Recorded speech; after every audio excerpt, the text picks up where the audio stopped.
Going live on YouTube.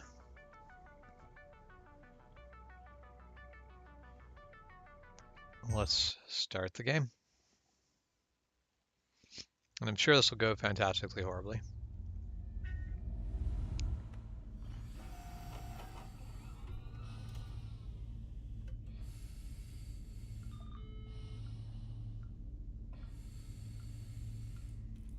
Attention Pioneer. The following instructional video is a summary of your impending duties as an exoplanetary pioneer for duties. Fixit Incorporated. Fixit Pioneers have 3 cyclical assigned pillars of work to ultimately accomplish project assembly.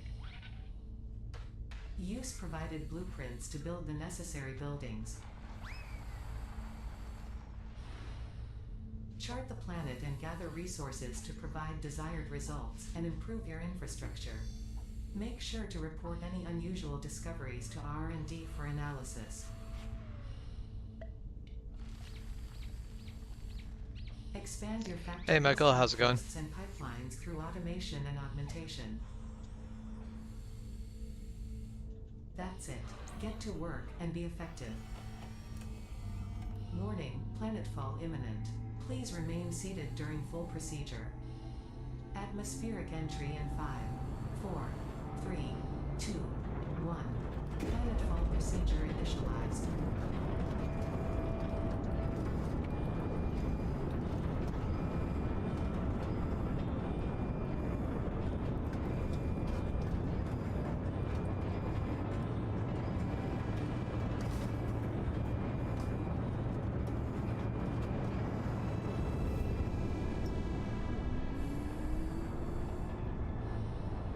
Well, that just kind of dropped in.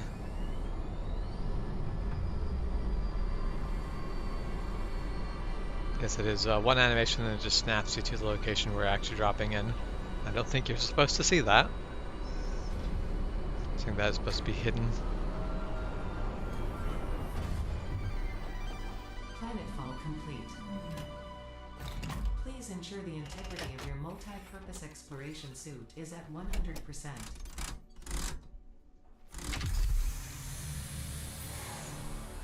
Remember, efficiency first. Godspeed. Okay.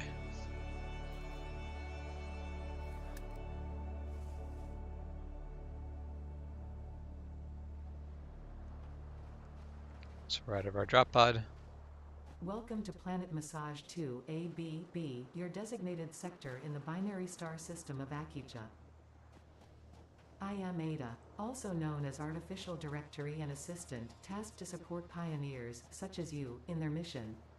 You are the third of your sector to survive planetfall. Congratulations. Note: objective-based introduction initialized. Welcome to onboarding. I need... First objective. Please dismantle the drop pod. The resulting materials will be repurposed to construct a habitat and utility base, from now on referred to as the hub. Note: Fixit Incorporated is cost-effective and efficient. We do not waste.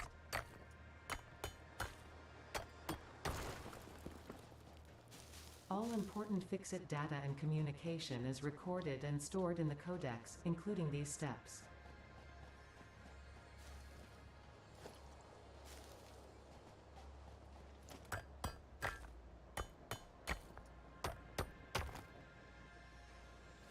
Fourth objective, build the hub.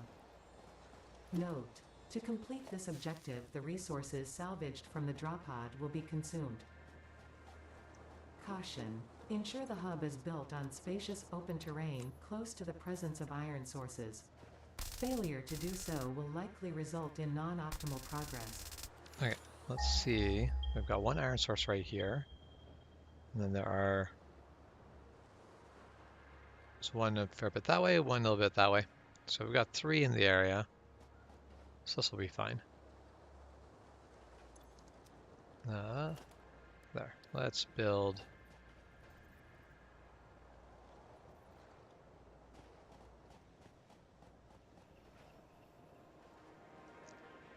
We will just build the hub right there for now.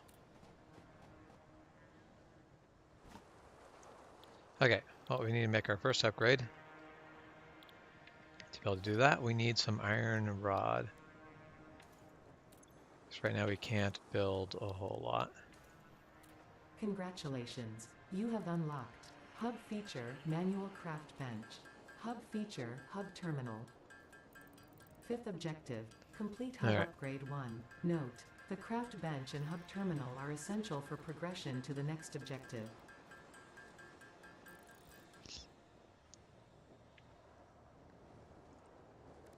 so let's turn this all just to iron rod, because I'm sure we'll use it all. There, so we've got more iron rod than we need. Let's put what we can into the hub. And we upgrade the hub. We get a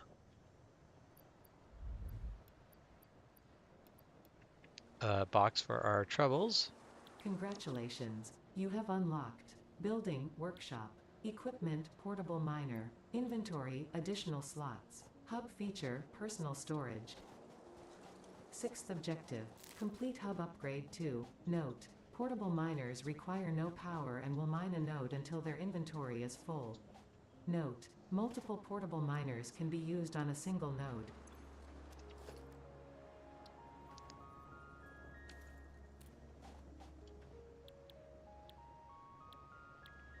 Okay, well, let's go mine some iron from the iron node here.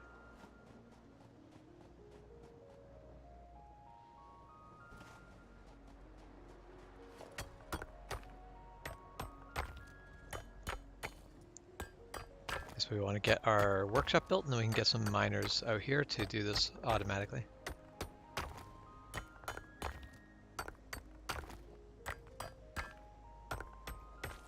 So people were just like stopped in the lane of traffic talking. What? Why? Why would you do that? That sounds like a terrible idea.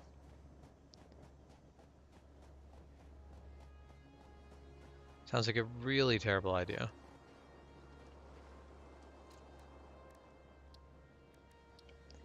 Okay, now we need to convert all of this to iron ingots.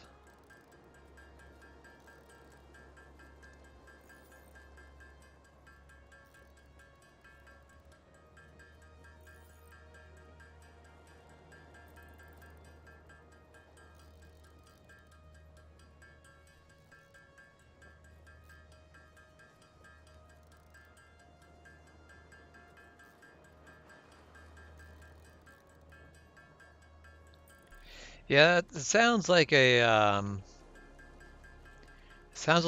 way to get yourself into some really bad trouble really easily.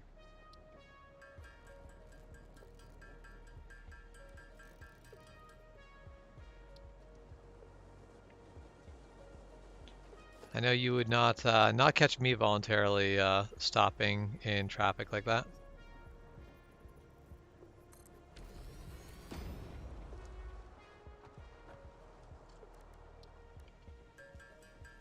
Okay, so we'll build a couple of these. Alright, so we got 2 of them. And we need some more plates. But while we need more plates, we won't have to go and mine this ourselves anymore. We'll still have to smelt it ourselves for now. But we won't have to mine it ourselves anymore. But now, I still can't ping copper. I want to find copper, but see if I can just run around a little bit and find some copper while that miner starts working.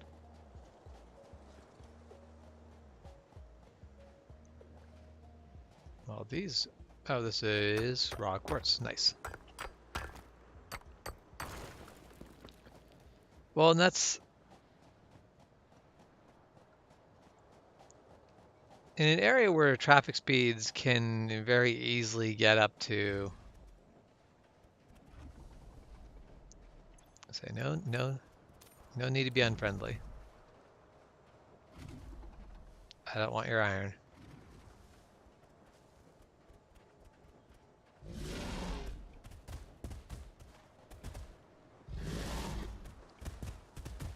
reason to be unfriendly.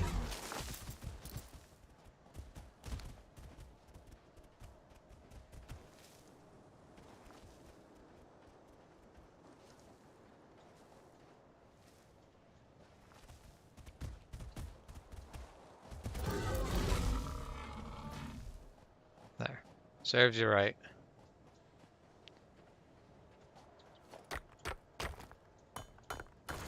Yeah, that's the even on low speed highways, like even if the speed limit tops, like no one's actually going faster than 60, that's still fast enough that I would want to be stopped on it.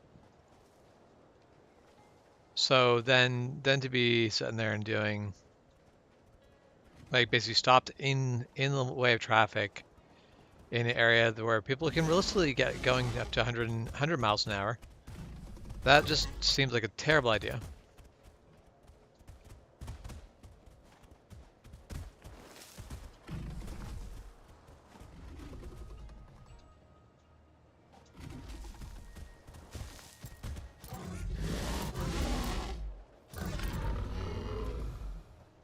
This Xeno Zapper works, but is not very efficient.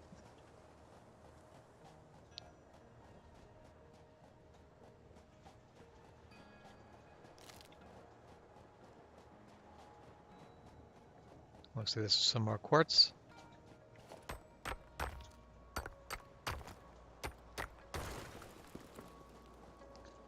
I'm kind of curious to see what sort of issues I'm going to run into with where I decide to start. Oh, hello, random artifact.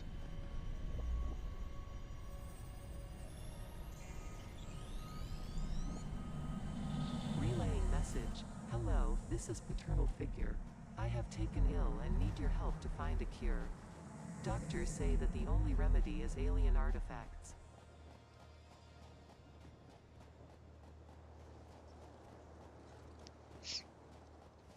Yeah, I'm not surprised there's a fine like that for basically blocking traffic like that. Alright. So here is some copper ore.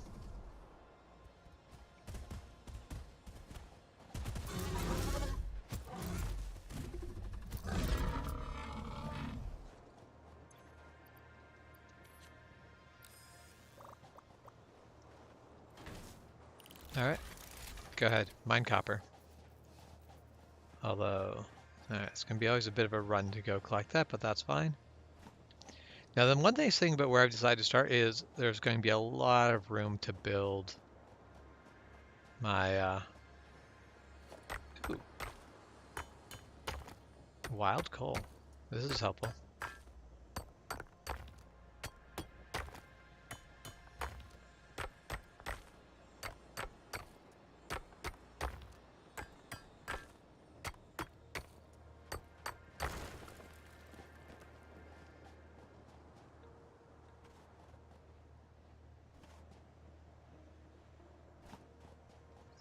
Whereas the dunes are just wavy enough that I can't.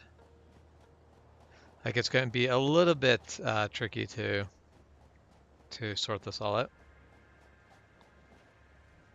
Okay, so grab all of it. That's 100 iron. Get back to the hub. We'll make the plates and finish the next upgrade.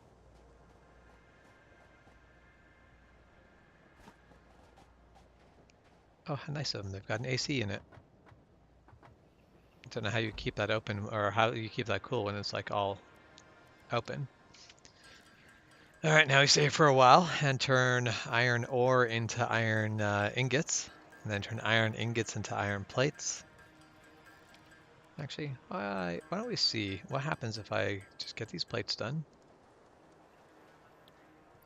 We'll toss them in here, and we'll upgrade the hub again. Yes, that gets us our first bio burner. Congratulations. You have unlocked hub feature biomass burner. And Scanner so I need feature, 5 rods copper. and New 8 buildings wire. and So I have to go recipes, collect which that can copper. be found in the build menu and craft bench respectively. 7th objective. Complete hub upgrade 3. Note. Connect buildings to a biomass burner for power. Note. Buildings such as the smelter require a recipe to be set. Advice. Automate the smelting process and use portable miners for optimal results.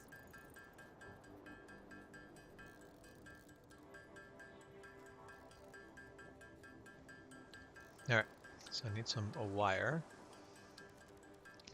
So that's a finished smelting. We've only got 3 there.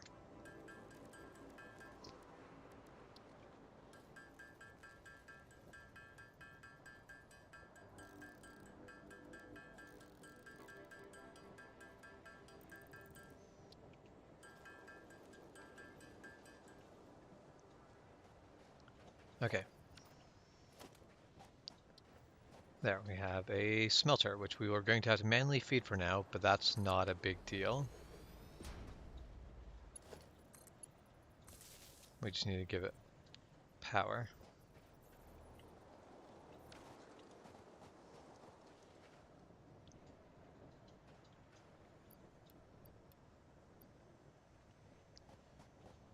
Alright, so we put some fuel in our biomass burner. And we put iron in our smelter. And that means now we have one less thing that we need to do manually. Actually, that's a bit of a lie. I still need to feed. Basically, I've taken away one thing I need to do manually, which is smelt the iron.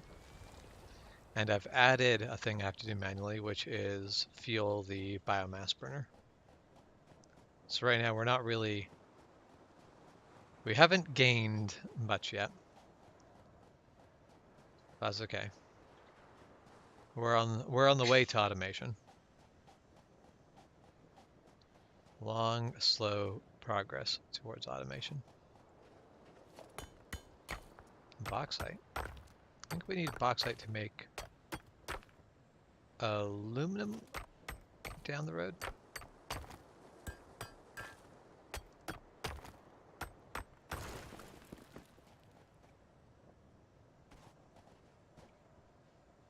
Up there's where we have the miner. Excellent.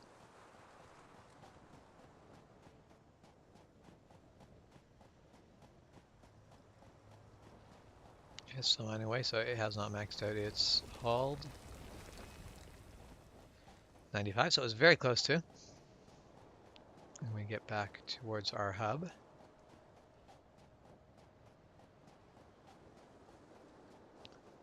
And I see waterfalls out over there. It means we have water nearby. We have green over there, so that's where we're going to go to gather our biomass, I think.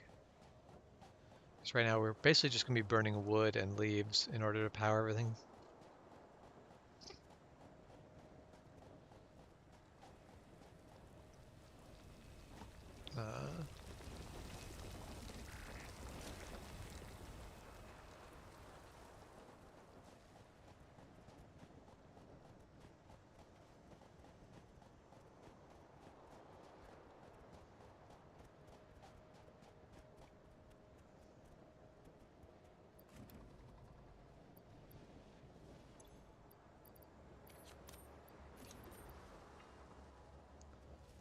Okay, so we have no power.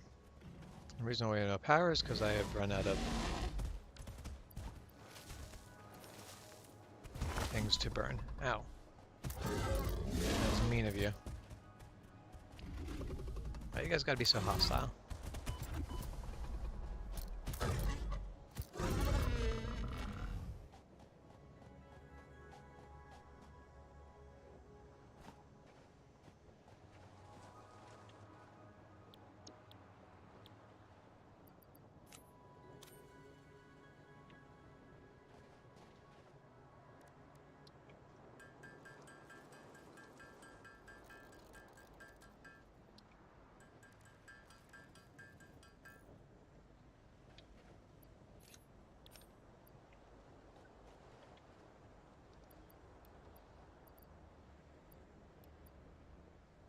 Okay.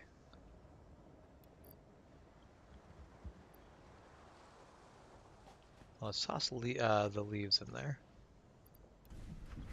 That'll power things for a little while.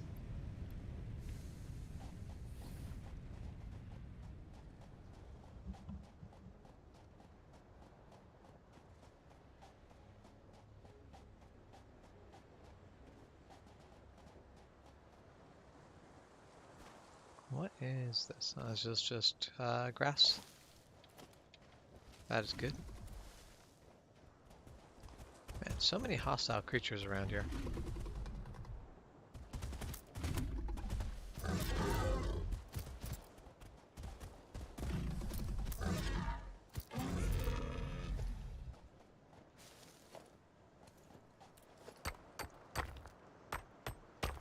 Okay.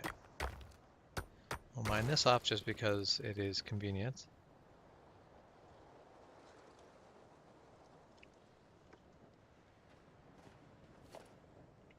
But we're really after.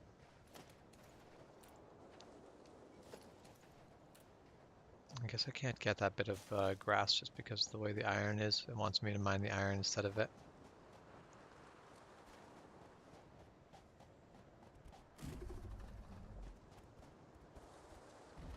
Why does every node have like a hostile creature sitting on top of it?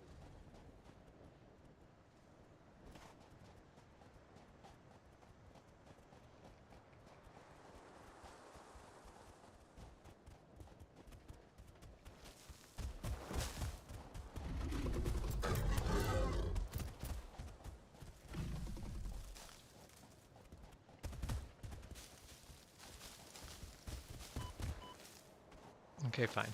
I'll fight you. I really don't want to. You have nothing I want. Other than to be allowed to exist in your space. You can actually make them not hostile, like there's a game setting that makes the creatures non-hostile. But it seems, in my mind, to take away something from the exploration of it all.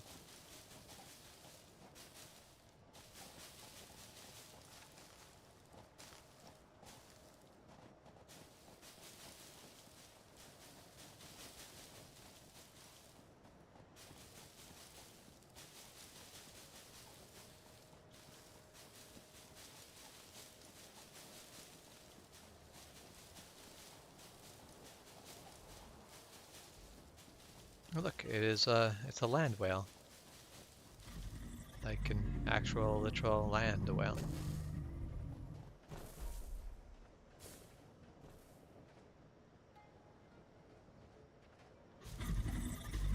It's okay. They're at least not hostile. They're big. I don't know. I'm very glad they are not hostile.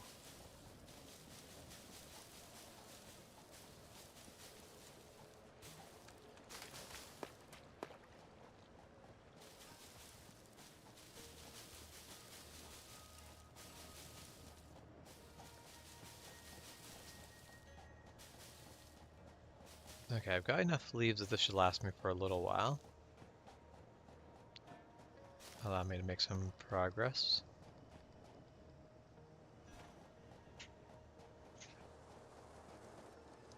We've got like a little oasis there, so that's nice. I may need that for the access to water later.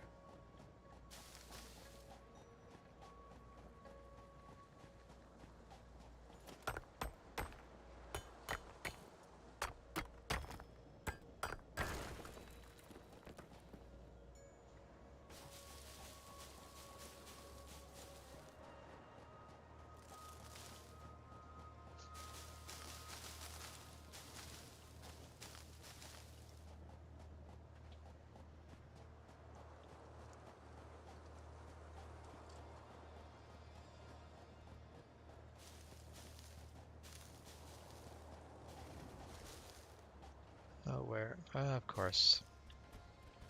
Of course you want to fight.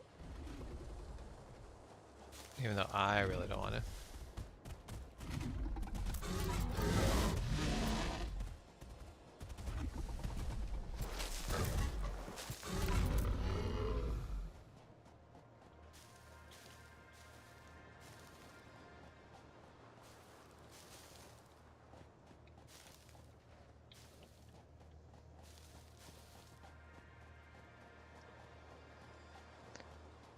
Okay.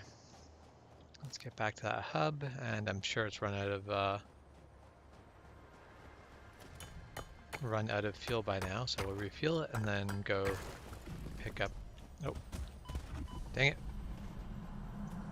Comply.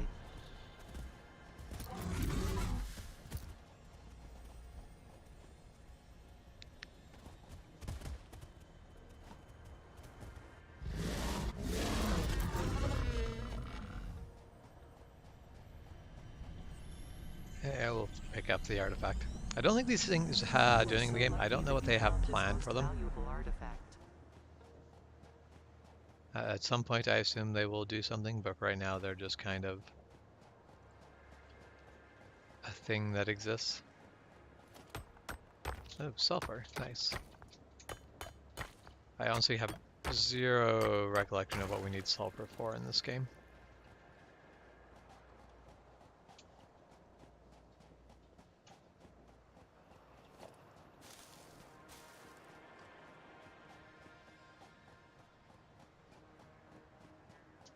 But we have these birds, which are just, they're non-hostile. They just run away from you. So I don't need to hurt them.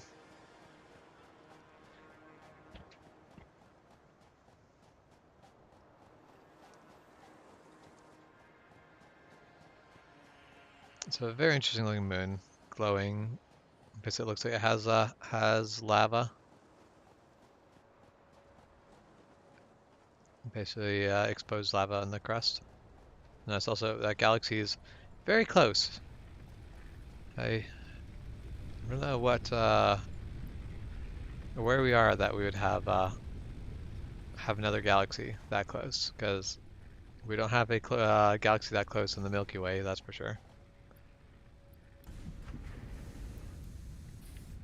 Okay, so we've got a whole bunch of iron. That will let us get to the next level of all of this. So we need to make some iron plate.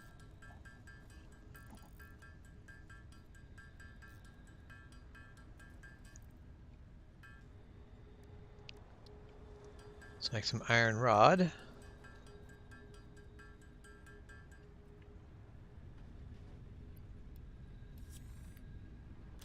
And we upgrade the hub. We now have an interior. Congratulations, you have unlocked Scanner Feature, Limestone. New buildings and recipes, which can be found in the Build menu and Craft bench respectively. 8th objective, complete hub upgrade 4. Note, use power poles to expand the power network for optimal results. Alright, so we do have limestone about 400 meters out that way. That's not too far.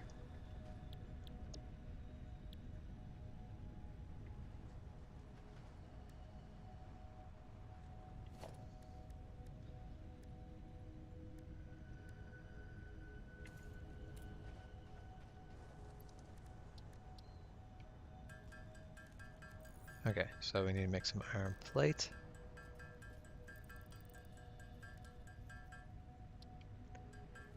We also need to make screws, which we need these.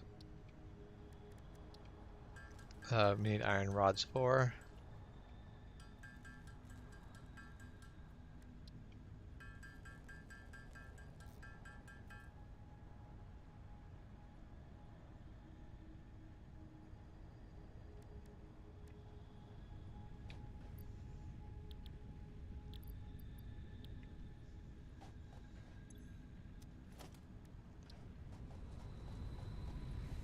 Alright.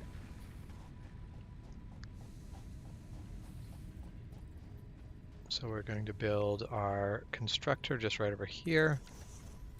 And our constructor is going to be building iron plates, because that's the thing that I need the most of right now.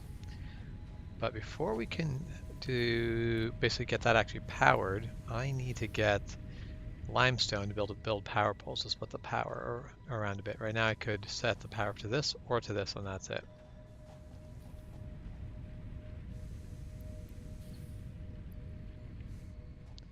So let's go on an adventure to get us some limestone.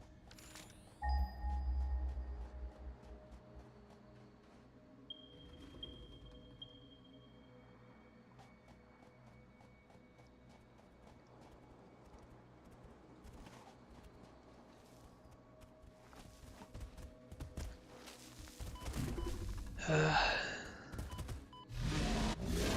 getting tired of fighting you guys all the time. I'm looking forward to just having weapons to be able to deal with you quickly and easily.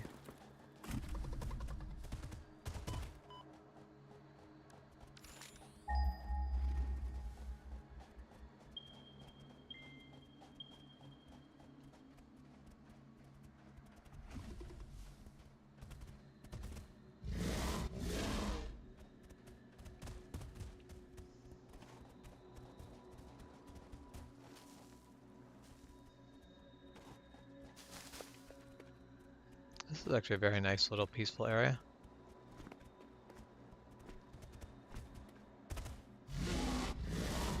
Really just gonna chase me to the ends of the earth? Here will be my limestone.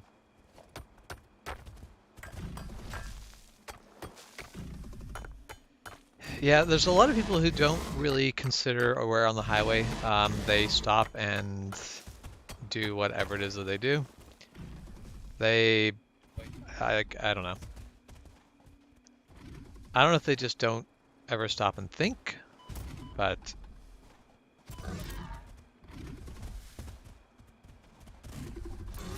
basically, a lot of people don't really think of the fact that cars are very dangerous. There's a reason why if you try to run someone over the car, that's assault with a deadly weapon. Hey, how's it going, Michael? Jam? Hey, how's it going on? You ready to go back in your truck? I'm ready. I don't know if my truck's ready, but I'm Yep. ready. I had a nice conversation with tech today morning. Yeah. Which I think was helpful. Because I got the phone call and they're like, hey, we did this and this and this. It says on here this and this. It's like, whoa, whoa, whoa, whoa. You're talking as if you fixed everything. If that's all you've done. No. These are the things that are the real problem. I don't know what my boss is telling me, but this is what actually needs to be looked at. So, okay, I'll go take a look at that and do some tests. Oh yeah, the ground isn't even really connected to the starter anymore. Harvest. It. Yeah, okay. Yeah, that'd be a problem. Yeah, it goes, it's barely connected to the starter, so that would make sense why. I'm like, yep, that would make sense. That seems like a legitimate reason Yeah, why my that's truck's going not to working. cause a ton of problems. Yep. I'm like, hey, it seems like it might actually be fixed. So. Oh, I wasn't very smart. I should have brought a miner here. So you're starting from base game with nothing. Yeah, starting with nothing. I'm also starting in the hardest difficulty starting area. Basically the most challenging start. I figure it can't go that bad. If it goes really, really bad, I can just hoof it across the map and go to one of the easier areas. Because it's all it is a starting location. It's all on the same planet. Yes, you get the exact same seed world every time? Yeah, it's just one big world they've built. It isn't random.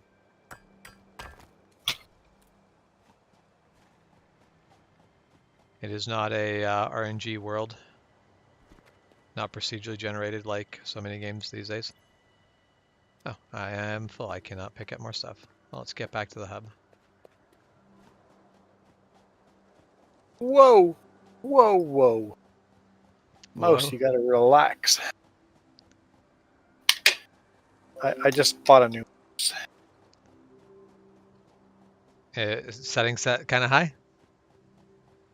Oop, I don't want that either. Now the mouse is really slow. See, Michael, that is one of the things I enjoy about living in a drier, cooler place. Mosquitoes are a lot less problematic here. Yeah, there's not much mosquitoes here. That's Yeah, we deal with a lot less for mosquitoes than you do elsewhere. Okay, well, there's no more point in having that hooked up, so we're going to hook up. Oh, I guess I need to make I need to turn the limestone into cement in order to actually be able to make power line poles. Let's go do that. Or concrete, not cement. Oh, not access inventory. I need to clear inventory space. That's understandable.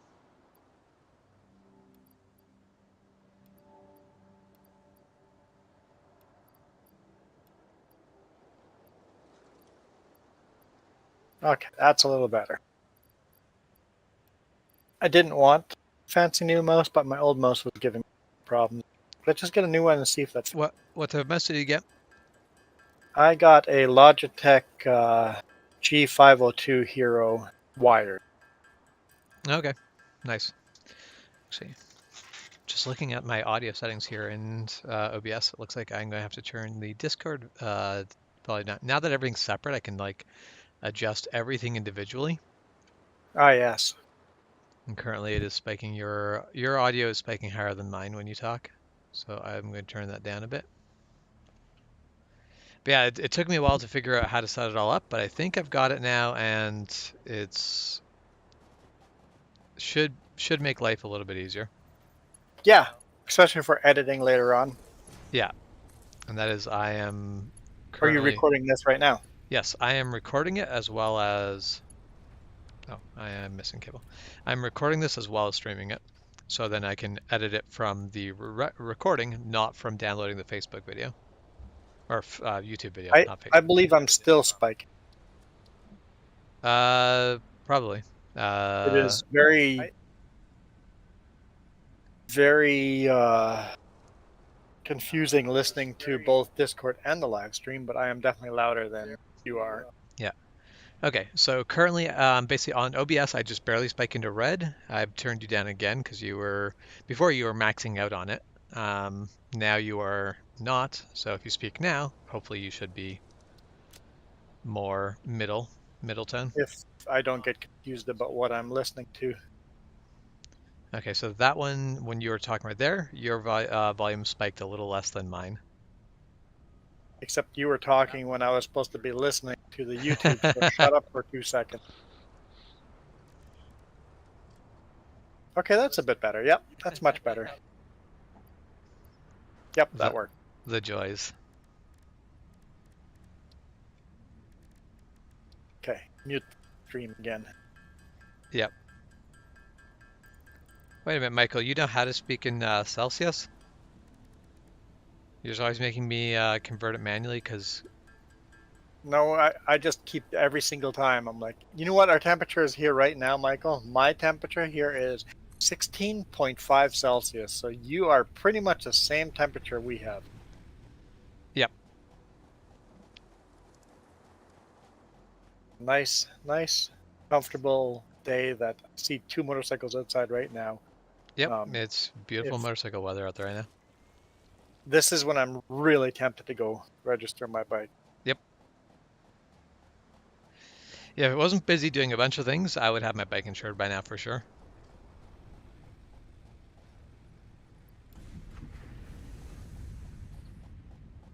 Okay, so first constructor is done and is now going to be working on making plates. So first bit of automation is starting to click together.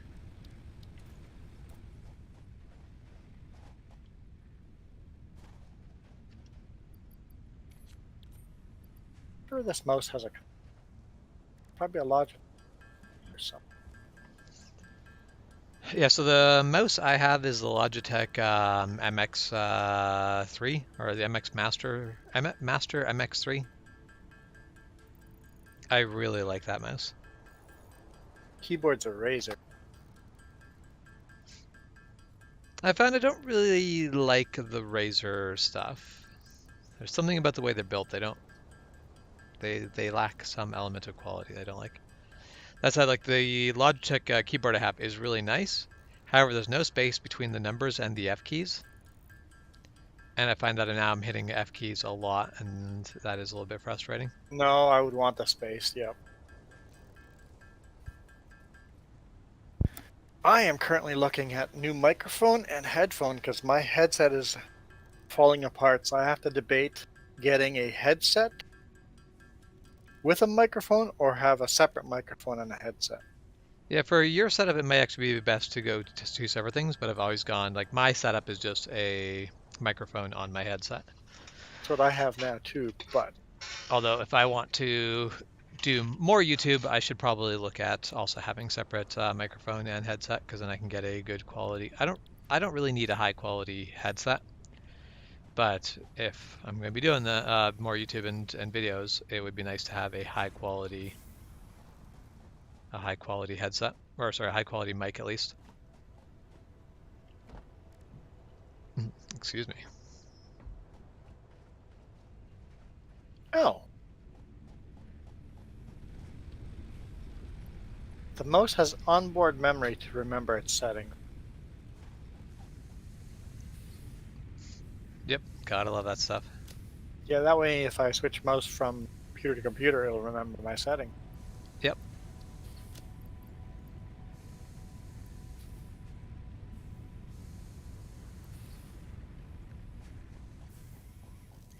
Okay. So how much power am I using? I am currently consuming 8 megawatts out of a maximum of 20, so I could build another constructor.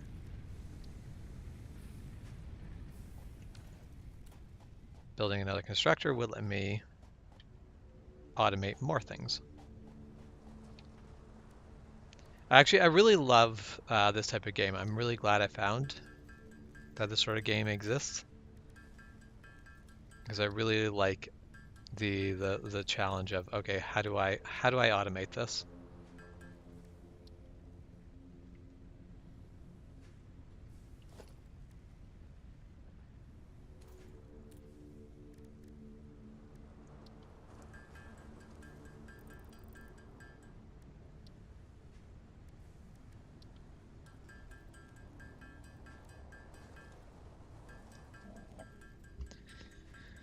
Although definitely, if you can basically skip the intro and then it lets you get to the automation a lot quicker, but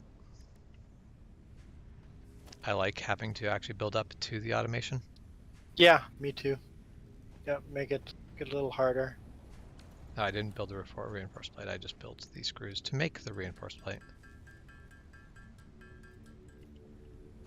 Yeah, I really love the starting from nothing.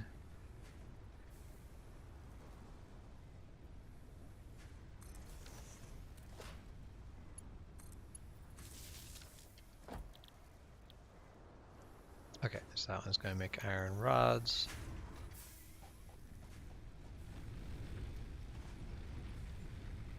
That puts us at using. Wait, what? 8 megawatts. Something else has got to have shut down. Yeah, okay. I am no longer processing iron ore because I have run out of it.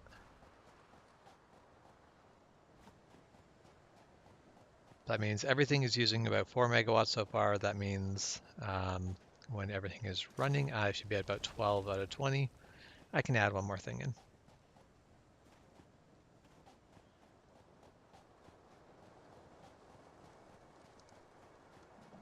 Although definitely, so I really love the early game in this. My favorite part of this game is still trains. When you get to trains where you can just be like, I'm just going to haul stuff all the way across the map, it becomes really fun to me. Also, I found out today that it has an arachnophobic mode, Oh, really? which I will probably make use of, because I find it is I'll say it is challenging to fight the stingers, because the fact that my brain just goes, nope, kill it with fire. They move like spiders, they jump like spiders. I don't like any part of them. But there's an arachnophobic mode, and so I think when I encounter them, I'm going to give that a shot and see how it goes. Because the arachnophobic mode turns them into cats.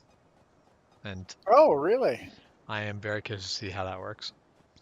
Because I know, what was the game? I think it was a game called Grounded that has a lot of spiders in it, this arachnophobia mode. But it just turns the spiders into these blobs.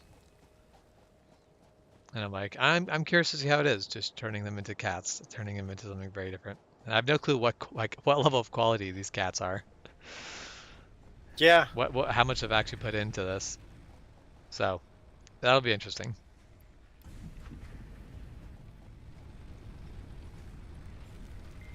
There, okay, now we are consuming a maximum of 12.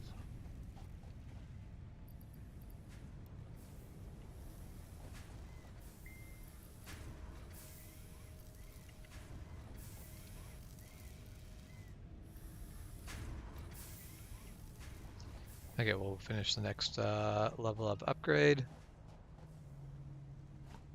Really looking forward to having foundations because the dunes are very uneven. The foundations I can smooth at the factory floor.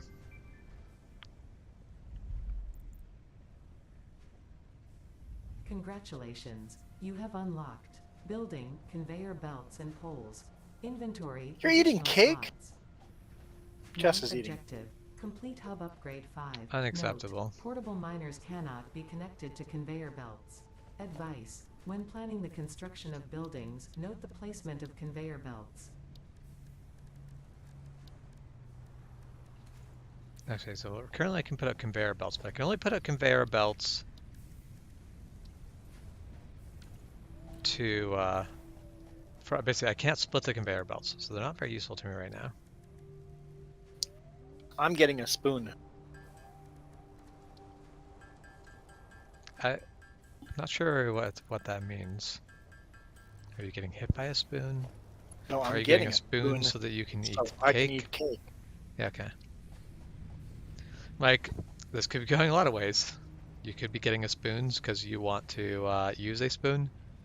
Jess could be giving you a spoon because she wants to whack you with a spoon.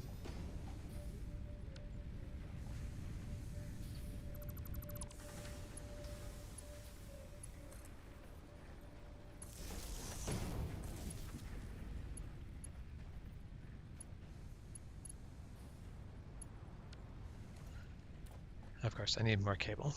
Okay.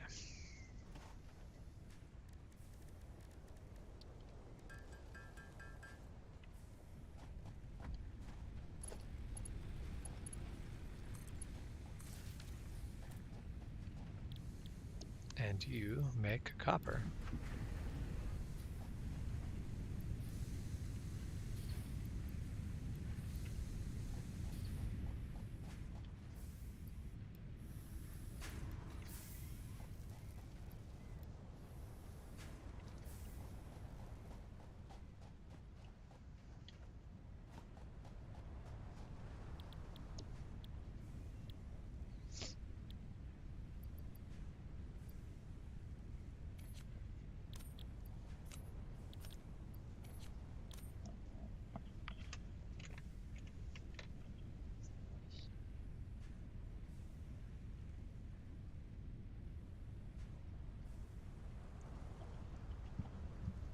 Okay, I'm gonna have to go and get some more concrete. That is fine. But I want to bring a portable miner when I go there this time. Which, of course, I've made choices.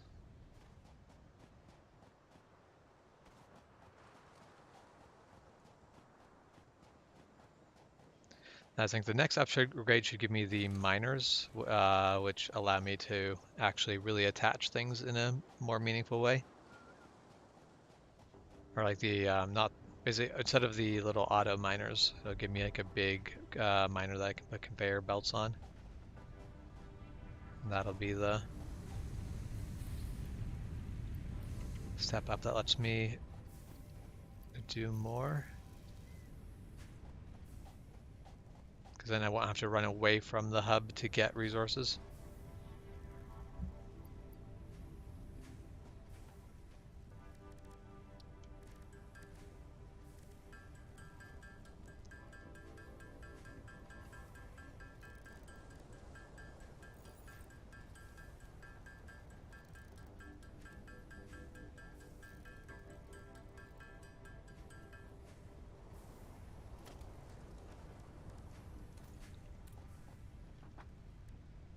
Okay, so I just need iron for those.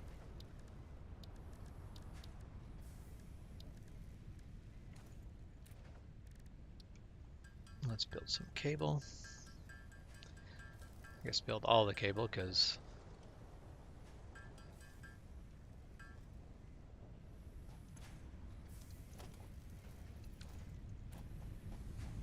I need a bunch of cable to build to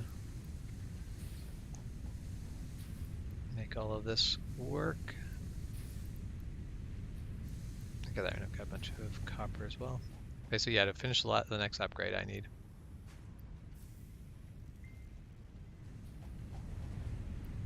I need a bunch of cable.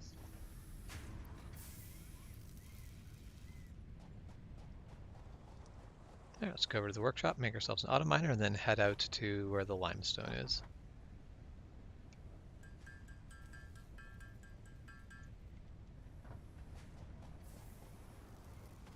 And I know it's somewhere in this direction, but we'll scan it just to give ourselves a better... There, pretty much due west. That works out.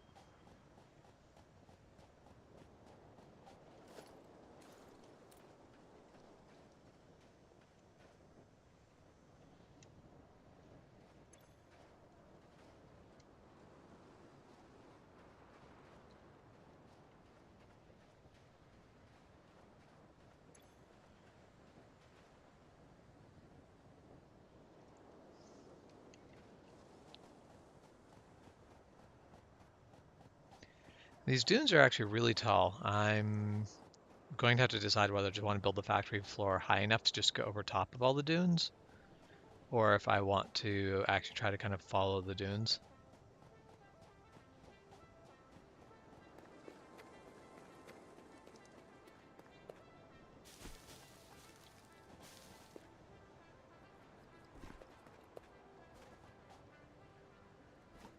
Okay, is this the... yeah, okay, so this is the limestone.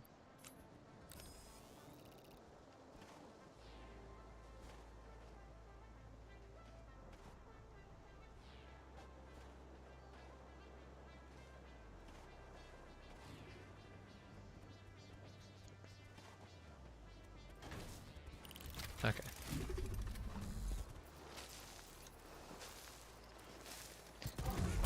If you want to fight, we can fight. I can punch you if you want.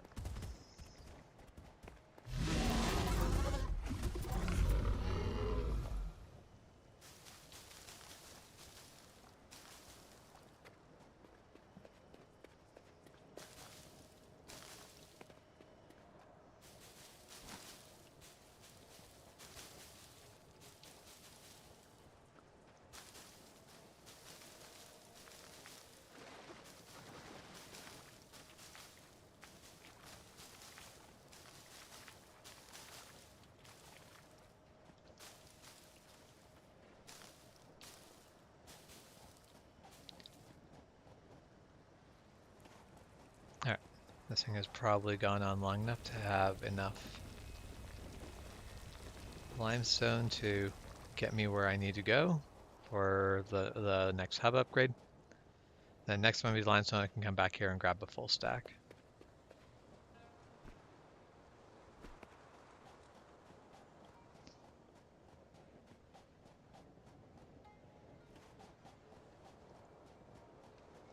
So I just realized I was just like looking at the clouds. I'm like, I don't actually think it can rain in this game. It might be able to rain, but I don't think I've ever actually seen rain in this game. Which currently, with me being in the desert, is not super surprising. But when you're in the more lush areas, you would kind of expect rain.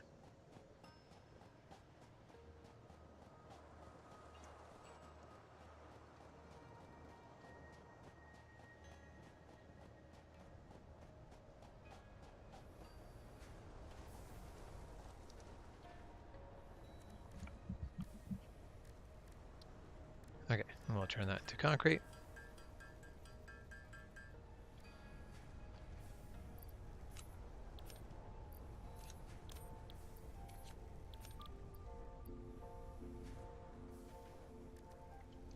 Now let's go pick up copper ingots and we will turn it into cable.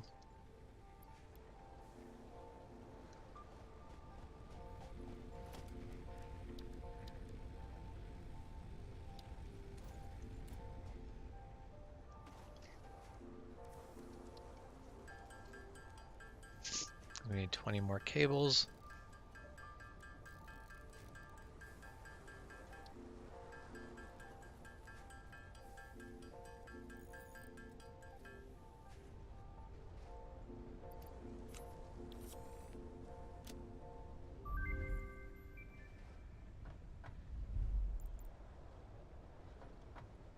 Congratulations, you have unlocked Building Miner Mark 1.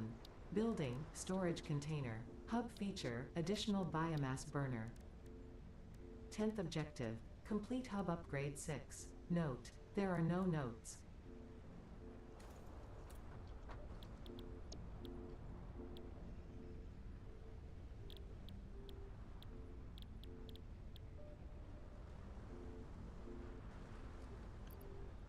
Okay, now we're working our way towards the last hub upgrade that will allow us to access the space elevator. Then it will all be a space elevator upgrades from there.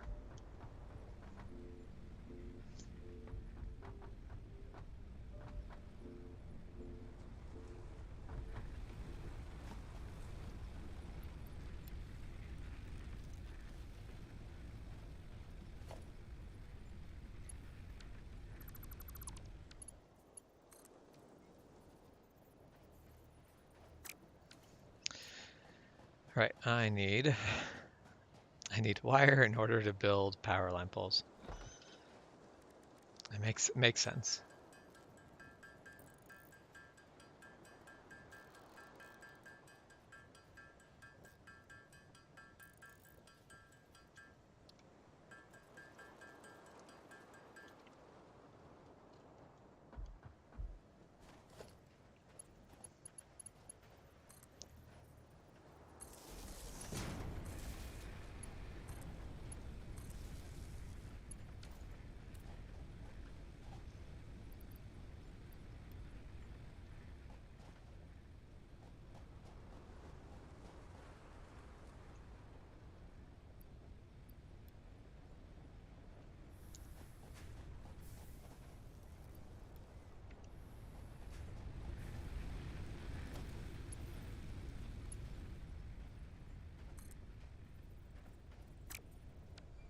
And I need more cement in order to build, or yeah, I need more concrete in order to build more power line. So off to the concrete I go. But at this point, I should be able to start automating the output of iron and copper, and even be looking at getting limestone moving.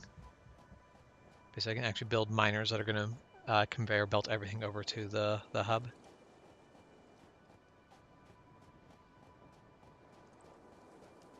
And then I won't have to run across the dunes every single time I want to go get something anymore.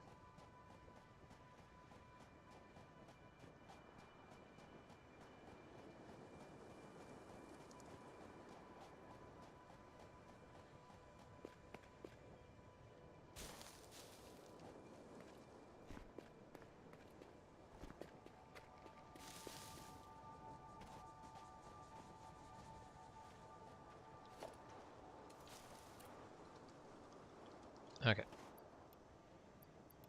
So we've got 100 limestone now.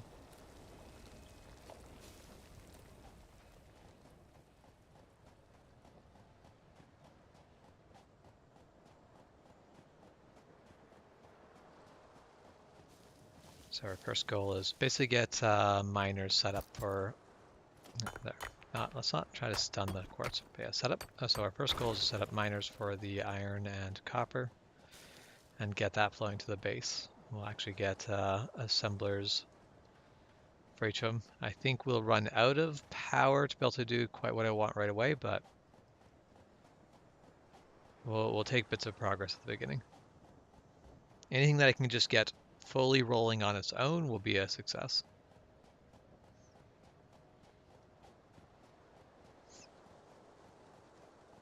Because in the long run, the idea is to have this big hub that just has a bunch of resources coming in and is constantly churning out things. We are not at a place to be doing that yet. But soon we will be.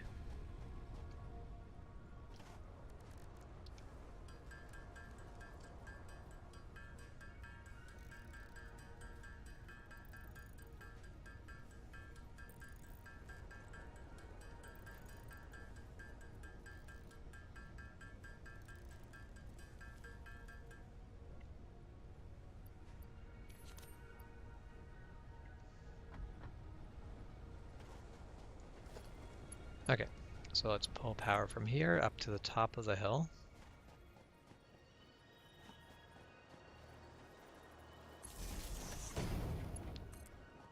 From here, we will go down.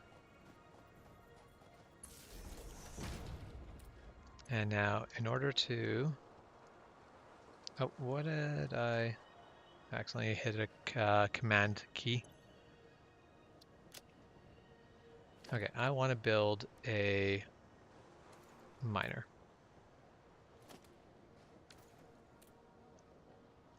I'm going to pick up the miner. Whenever I see you playing this, I'm dang it, I want to go play it now. This is one of those games where it's very easy to get yourself sucked up into it. But it's one of those games where it's like, man, does this game eat free time?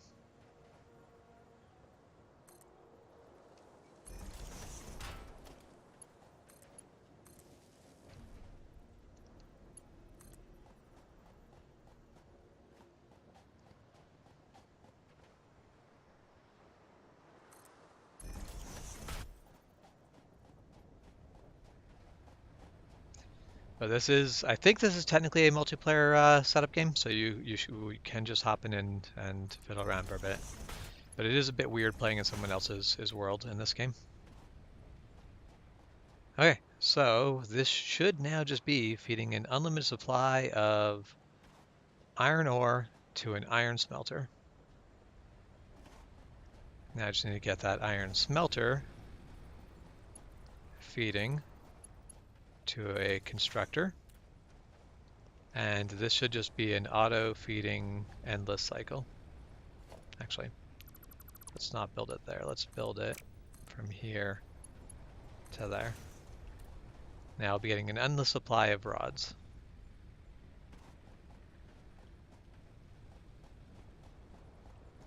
Now all of this, the 1 miner, 2 smelters, and 2 constructors, they're actually not consuming that much. We're consuming a maximum of 21 watts when we have a maximum production of 40 megawatts, so we're using just a bit over half.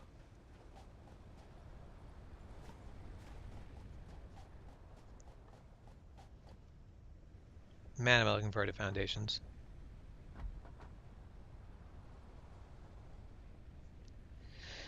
Oh, so the radio basically said that somebody smashed into the car, the people who were talking in the middle of the road. That is unfortunate, but that's why even if you have an accident on the road like that, get off of the road and then talk about it. Don't just sit there and chat about it.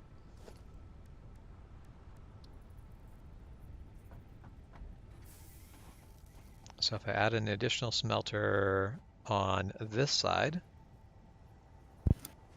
Yeah, I once came with a big rig full speed around a corner at night in the rain, and something caught my attention. I'm like, what is that? So I just slowed down a bit, hit the brakes. I'm like, oh, there's some debris on the road here. Really hit the brakes. I'm like, what is that little thingy in front of me? I can't comprehend what I'm seeing. It's somebody with their cell phone light waving on top of the road for people to stop, and all of a sudden, car right beside me. I'm like swerving with a big rig. It's like, holy crap, I almost hit that car. It's got no lights. The front and rear end of the car just completely smashed.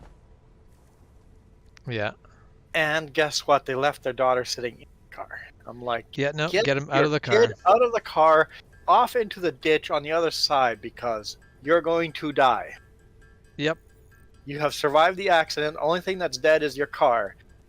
Make sure you don't end up get the heck out of that car. Because I immediately pulled over, and then I went and grabbed my beacon lights and ran them way up on the highway. Yeah. For the corner, and had flashing lights on the road. I'm like, holy smokes, you almost killed your daughter by leaving your daughter in the car. Yep. That is not a safe place for... Get out. Get into the ditch. I don't care if it's raining and cold outside. You'd rather be cold and wet than dead. Yep. Can confirm. I would much rather be cold and wet than dead.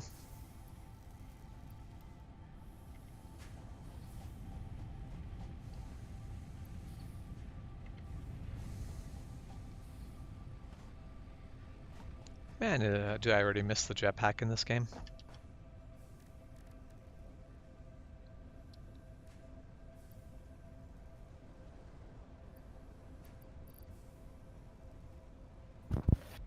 Yeah, if your car is movable, get your car off the road. If it's not movable, Get as away soon from your as car. it's safe to get out of the car, get out of the car. Sometimes wait for the crashes to happen around you. Once Yep. the crashing has stopped, then get out of the car. If you're like in a more traffic is coming behind you, but if there's a big rig coming in behind you full speed in the thick fog, it is better for you to get the heck out of that car. It's risky getting out of the car. You might get hit by cars, but get out of the car, get into the ditch. Yeah. I mean, Because and the big that's the rig, thing. You are safer in the car than you are on the road, but you are safest just away from all of it. yep. So just get out of there. The longer you're just sitting in that car, the more at risk you are. You see some of And if those it's people as soon as they, I've seen YouTube videos where as soon as they come onto this crash and they're like, "This is bad," and then they just they drive themselves into the ditch. yeah, Safest move ever. Just go into the ditch. I don't care what kind of damage you're doing.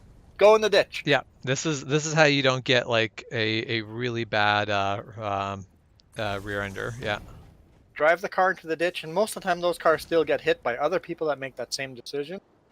But better than being on the highway. Because your car just rear-ended another big rig, and there's another big rig coming behind you. yeah. As long as just cars hitting you, you're safest to stay in the car, but where's that big rig coming?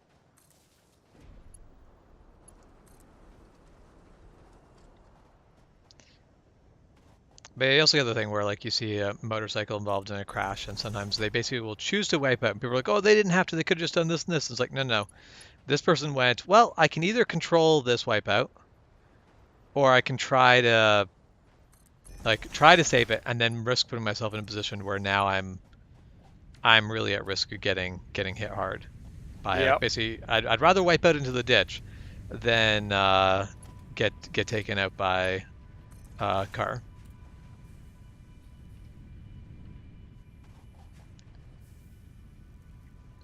Okay, so first two bits of automation are finally done. We have plates and rods just automatically being mined, smelted, and constructed.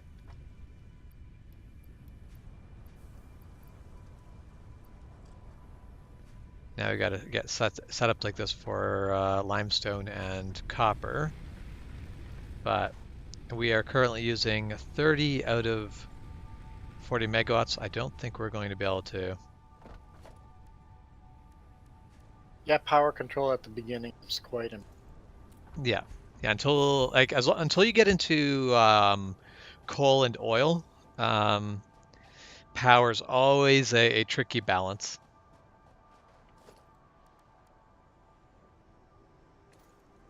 Okay, I'm going to have to go and manually pick up the limestone again. I don't have enough limestone to make a miner for the copper.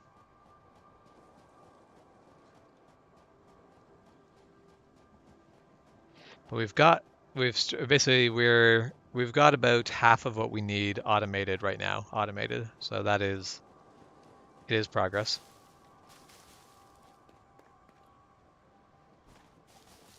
But one of those things, even in this game, if like when you can get biomass burners, you're like, oh, I'm just gonna make a ton of these, and then it's like, well, how do you fuel them? Because you have to manually go and collect leaves and wood and all of that for biomass. When you've got coal, now you can just automatically mine it out of the ground and have that an automated process.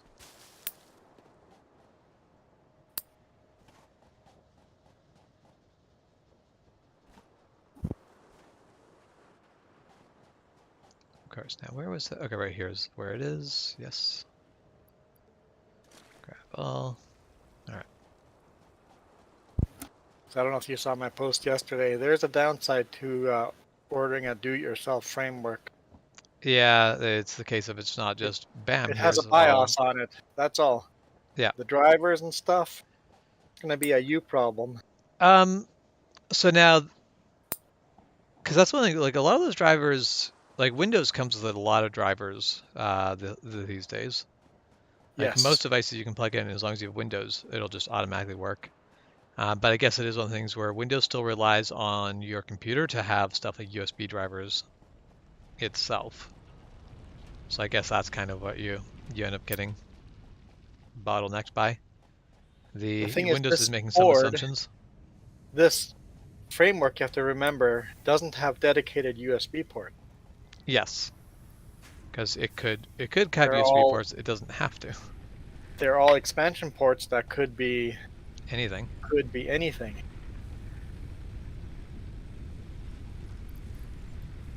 So you need drivers for that.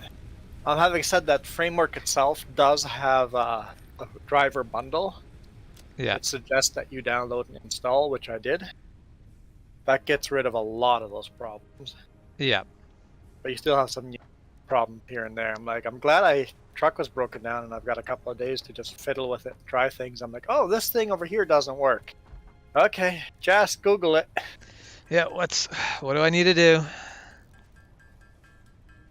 Jess is good at Googling because she knows the right question to ask. That is It's really all the art about of asking Googling. the right question. It's how do I phrase this question to actually get the answer? Yep. There is absolutely a art to Googling. So once you have the right question, you're halfway to the answer. Half the answer is the question. Mm-hmm.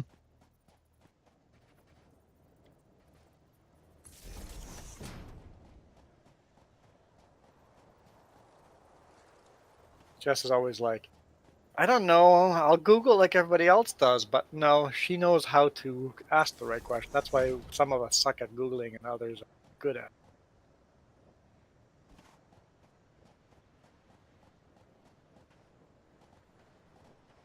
All this sand reminds me of Itchy Boots' last episode. I don't have quite enough I can't quite make it. Dang it. Actually, no. You know, I can probably. Okay, here. Where is Itchy Boots at right now? In Africa, in a desert. I mean, That's why. the Sahara would be one of the Not obvious choice for a desert in Africa, but Africa's a really big place, like, so I guess there's a lot of I deserts guess she could it's be like in. on the edge of Sahara 'cause she's in Morocco. So Western Sahara, I guess. Yeah. Yeah, I think that it's technically not the Sahara, but the Sahara is a very big desert and is more than just. Mauritania, Morocco and Mauritania. She's riding that border, and that's a conflict border. So she's in a bit of conscious about the fact that this is a border that Yeah, is in conflict. And then she's got this big sand dune in front of her, so she floors it a bit, goes to the top, wipes out, yeah. and then her bike won't start up. Oh, Hundreds of of miles course. in the middle of nowhere. Yeah, But in the middle of nowhere doesn't mean nobody lives there. He goes about 3 kilometers back. There was a couple of shanty sheds, right? And yeah, he walked all the way back. Ended up being like a military checkpoint. They treated her well, and she also has a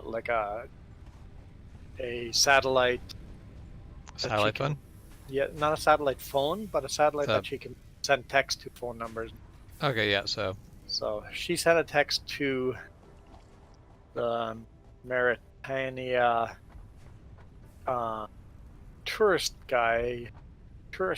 because at the border she makes connections, right? People yep, are always like, hey, I've seen you on YouTube, here's my phone number, if you need any kind of help, here's my phone number. So she texted that person, and that person yep, drove like 6-7 hours to come and meet up with her, and then guided her through the desert to the next town.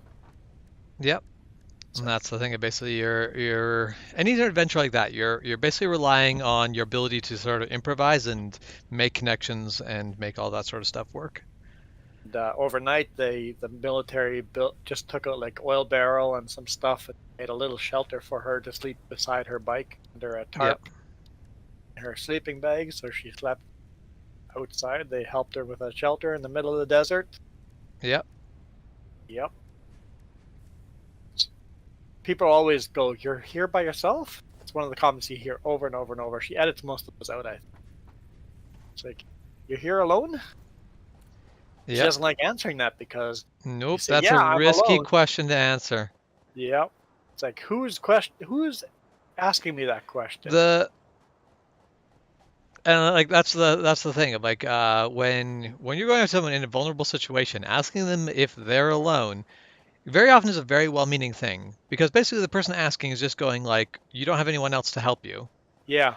Yeah. Um, But it also but is oh, you have no support. it's the same You're sort of alone. thing that a predatory individual wants to Yep. know. So Yep. So right now she's riding through the desert following a train track. It's a coal train that goes through the desert. There's nothing else there yeah, besides military checkpoints and desert. And your bike won't start. After a couple hours, she started taking things apart on the side panels and stuff and put it back yeah. together. All of a sudden it worked. She goes, "I fixed it. I don't know how I fixed it, but it works." I feel that.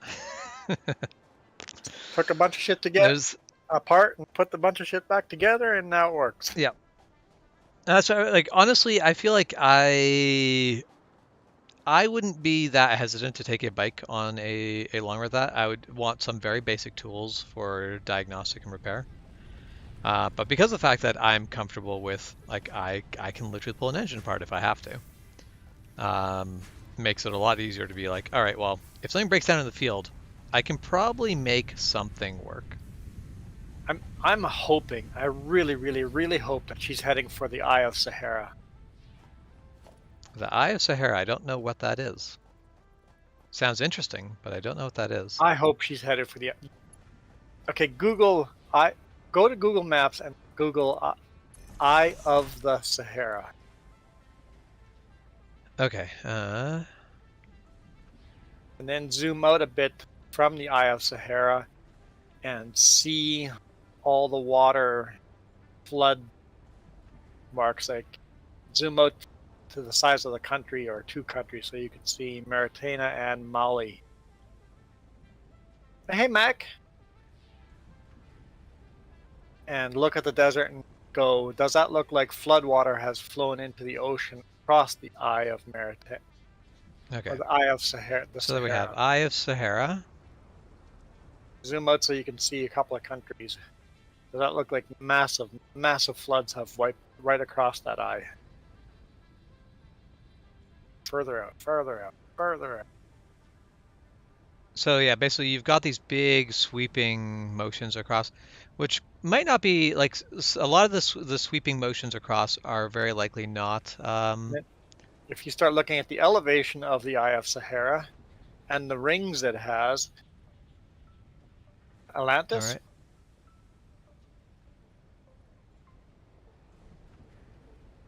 Is that Atlantis?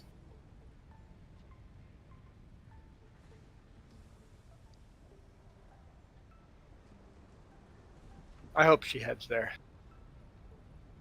That is definitely a very interesting area. Atlantis went underwater. What if floods wiped out Atlantis and it's no longer underwater? It's in the middle of the desert. I mean, I've heard a compelling argument that basically the Americas were Atlantis. Yeah, yep, I've heard that too. But But no, the Eye that's of the the Eye Sahara of Sahara is is super very, unique. very interesting as well. I've never heard of this before. Yeah, it's very, very interesting. That would be a very cool place to check out, but also, holy crap, trying to get there. Yeah, well, she's on her way that direction, So so I I don't know. guess if that's the Eye of Sahara, then she is probably in the Sahara Desert, because I imagine the rest of this will be Yeah, I Sahara don't Desert think then. she's in the Sahara yet. She's closer up to. She's just left Morocco, but yeah, it's. She keeps calling everything by different desert names, so it's probably small deserts in the bigger Yeah, like desert. that's the whole thing of like it won't just be one desert, because that's not how deserts are. Just like the Rocky Mountains are not just the Rocky Mountains. It's all these different mountains, right? So Okay, yeah, so the Sahara Desert is specifically this right portion of the what we think of Yeah. as the Sahara Desert. Yeah. But no, things are breaking down in my game. Back to your game. Well, Mac, I think we're doing good. Got news that my truck is fixed, so I let the boss know, and then he's looking to see where I can drive next, where I load next. So I'm actually going to get to go to work. Yeah. Yesterday we went for a road trip, shoot some YouTube videos. I shot 3 of them. The whole point of the YouTube video is to prove that Coquihalla is not the most beautiful drive through the mountains. Take Highway 1 instead. It's my goal of this video. Yeah, the Coquihalla is basically just a It's beautiful, but really eh, it's a get it from point A to point B. It's got some beautiful yeah. mountains, some pretty good scenery. It's But just a convenient way to get yourself through. Basically, you just drive over mountains rather than through yes, mountains. yep, much straighter line.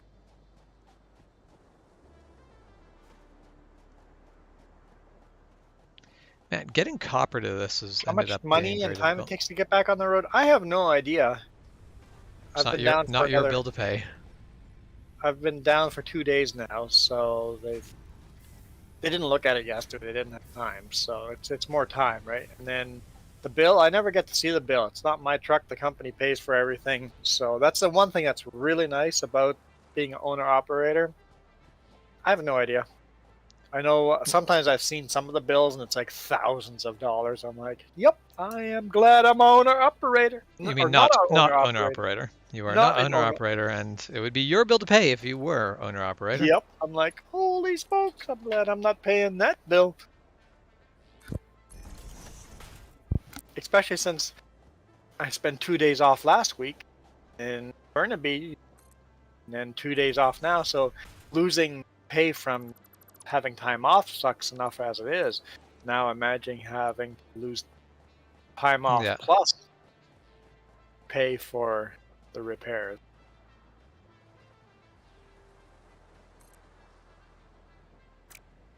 Just short, aren't you?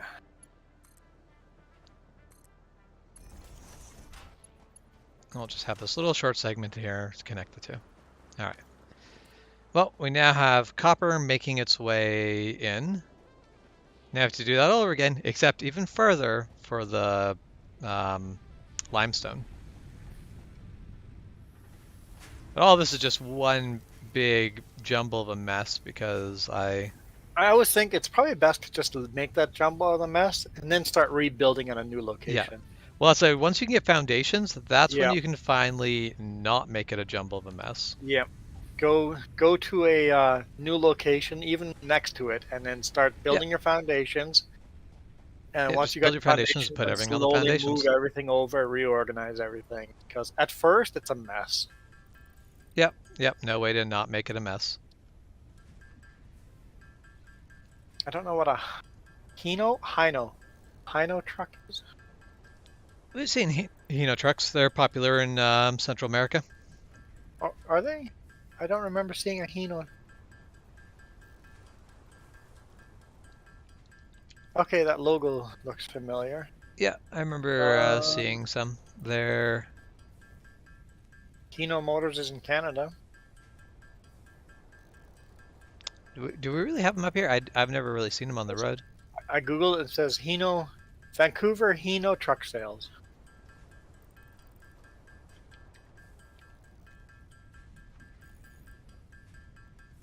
Yeah, see the logo. Yep, apparently cube vans. So,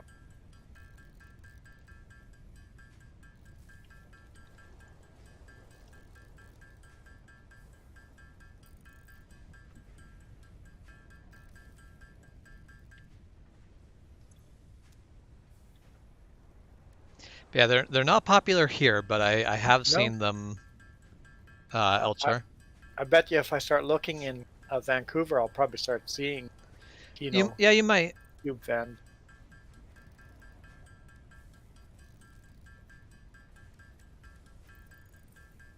No, Hino brand, we represent the Toyota Group in global marketing. Does that mean is Toyota? Probably. Hino Motors became part of the Toyota Group in Yeah, basically. 1967. So yeah, it's a merger. Yep. That's interesting because they build things that I have never seen Toyota build in any way. Yeah, I think that's probably why they've kept the name separate.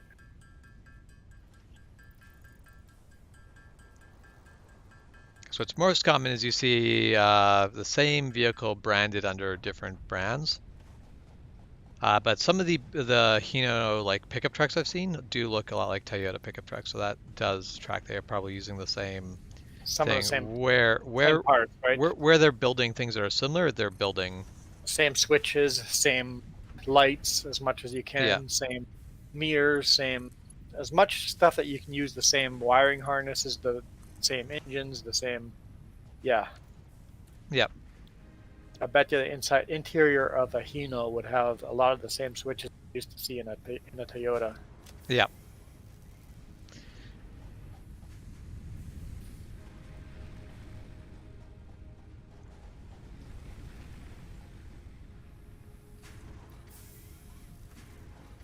Apparently, the Hino name brand engine is not a very good engine. Interesting. It's the Let's first thing convert that this over comes to up. iron plate. Interesting. Yeah.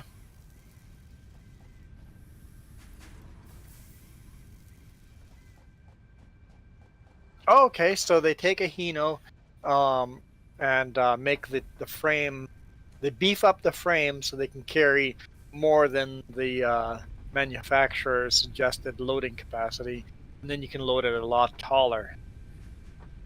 I saw that video that you Okay. posted of the trucks being really tall. Yeah. So yes, you could carry a lot more weight. I am going to put up the BRB sign. I will be right back. I guess you would also want to toughen up the suspension to do that.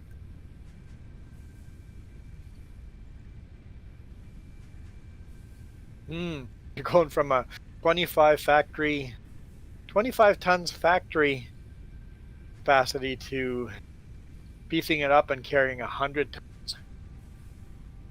I'm guessing tires too. You probably don't want to use the tires from the factory as well. You probably want to use a harder compound tire, stronger suspension.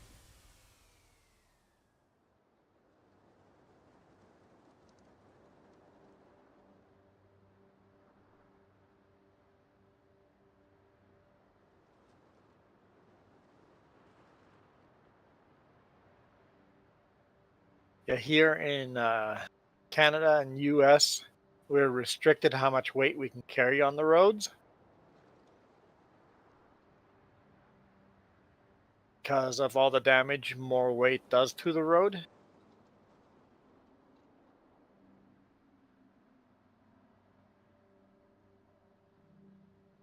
Oh yeah, so with all the extra weight, you would want to change the gearbox to a lower. You need the power, right? So pull the extra weight, so you gear down that gearbox. So lower high end, more power down at the low speed.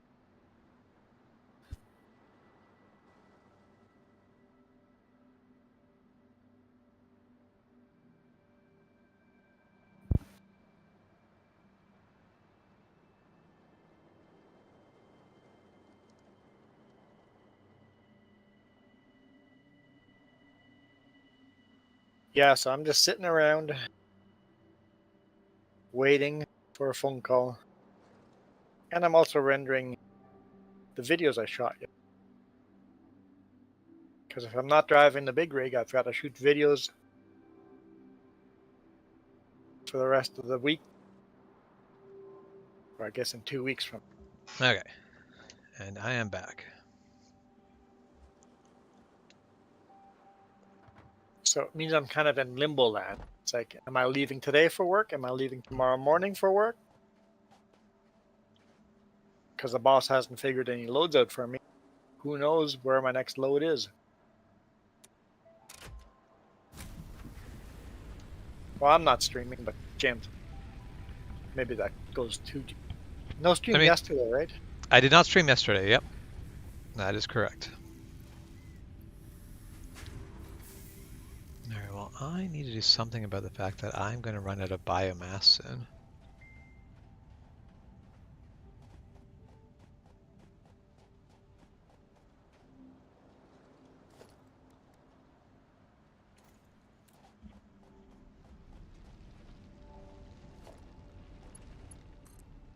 Yeah, I forgot how hard it was to run power this early. Yeah, Especially early on since power you is are running difficult. in the desert, can't find biomass. Yeah, biomass is not a super easy to deal with resource for me.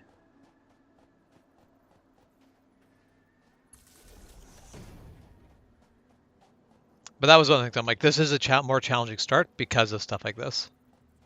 Where's this power line going? Power line is going over to where the uh, um, limestone node is. Oh yes, yeah. Get all the way Because to the limestone.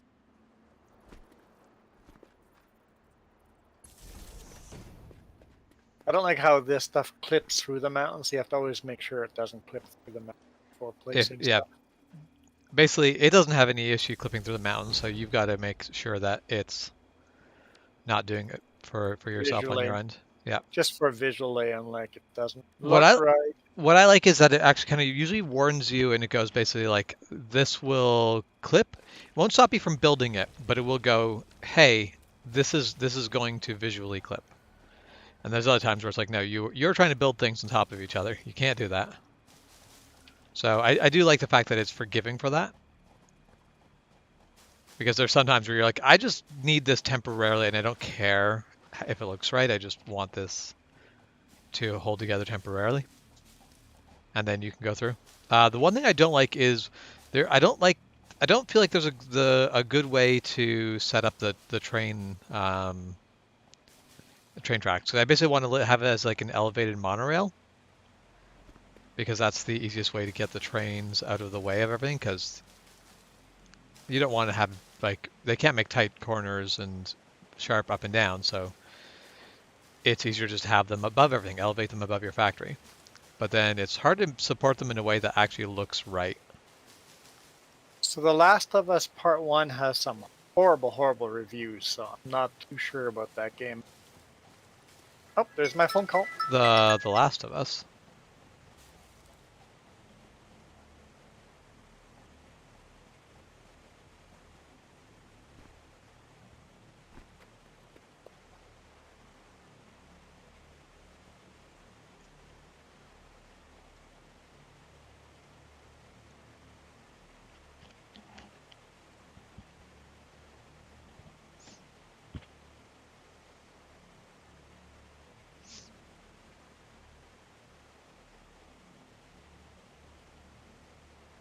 Okay, so basically it comes down to is that the port for PC is really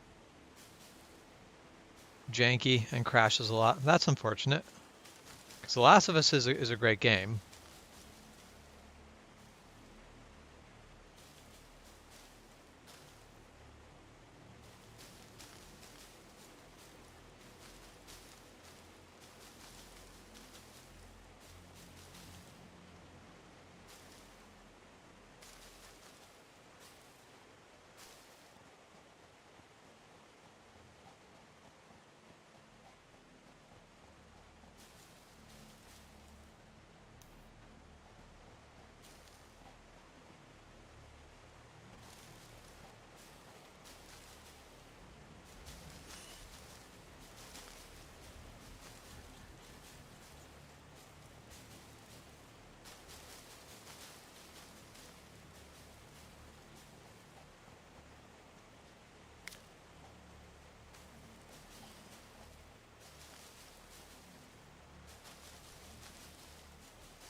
It's so much easier when I have the chainsaw to harvest all this.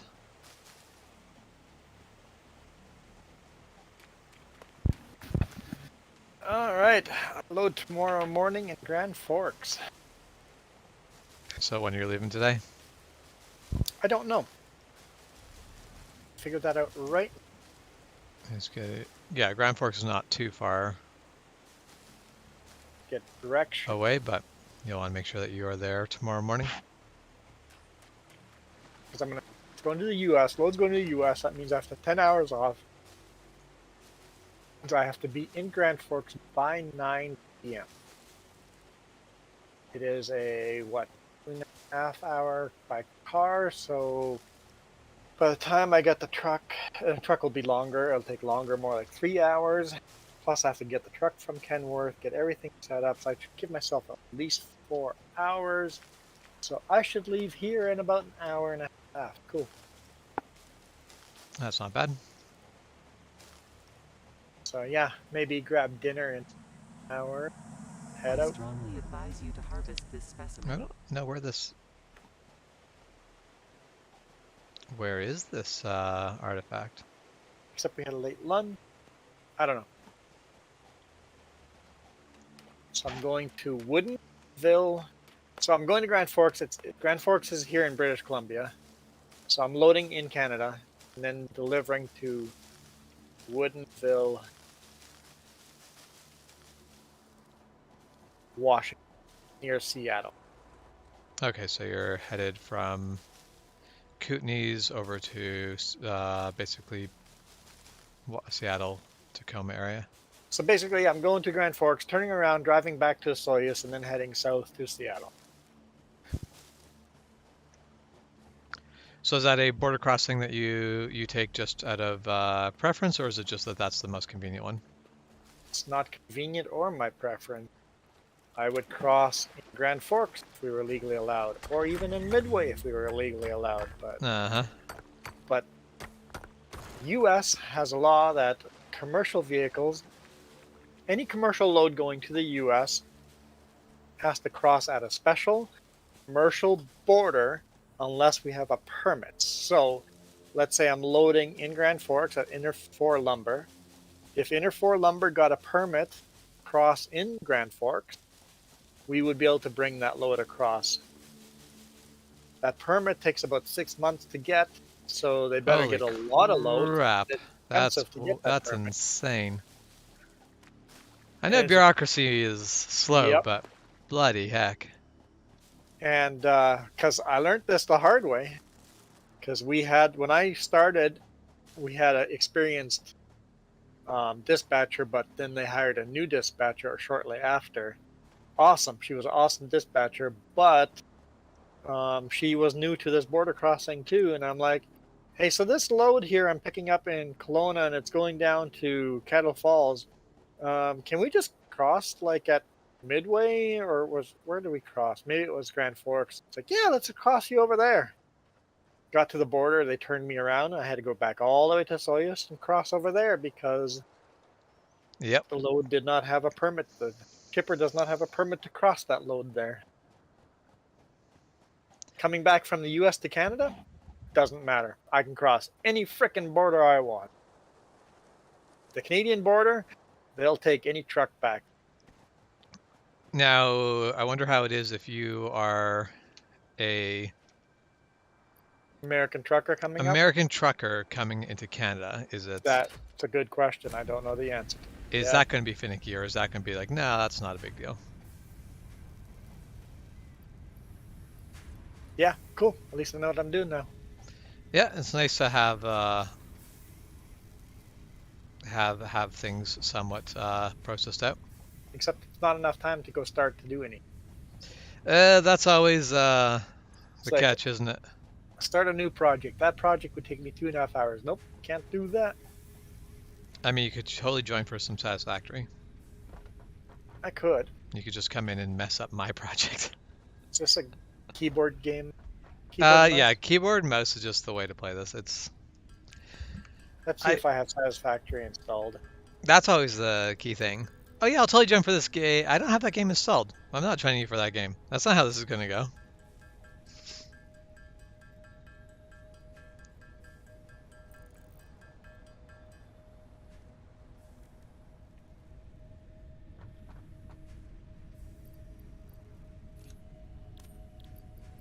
mouse is a little weird.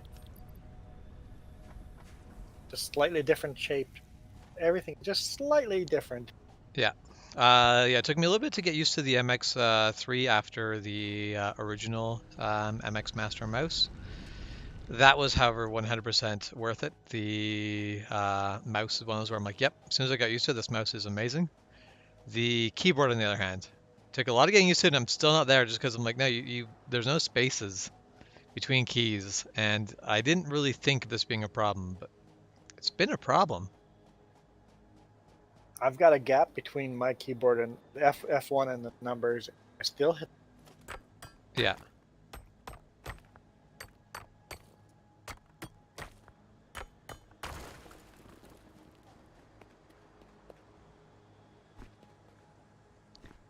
Yeah, Michael, the farthest north you've been is Colorado, and the farthest south I've been is Colorado. I went to Pikes Peak the one year.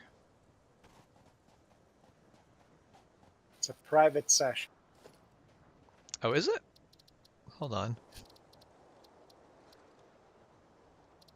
Multiplayer settings, session settings.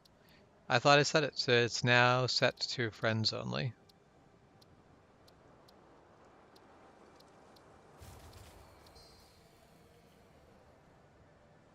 Of course, everything just broke down. So you should be able to join now. There we go. Join button up.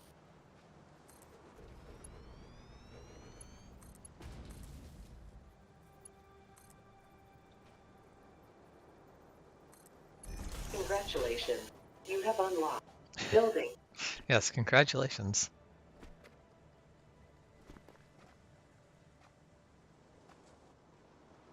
I've unlocked all this stuff that you've done. Yep. Which All right. means, So I don't even remember how to play this game. Is there any manual stuff you're still collecting manually? basically, biomass is currently the only thing that I'm collecting manually. And if you just head west, that's the way to go to collect biomass, but also, Or west, south, west, head west. I'll do something simple for that. yep.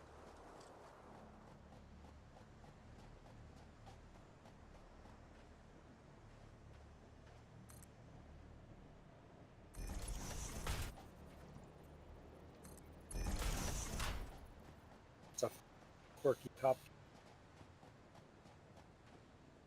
All right, what am I running out of? Iron plate? Cool, we can get more iron plate.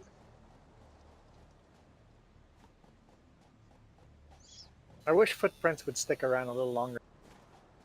Yeah, I like the footprints, but I do wish they stuck around a bit more. That's Sons of the Forest has actually really good snow, and it takes quite a while for it to go away.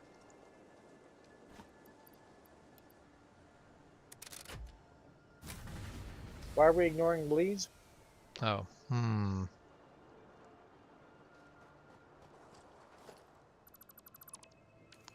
Let's see that. I have too much going on. That's what the problem is.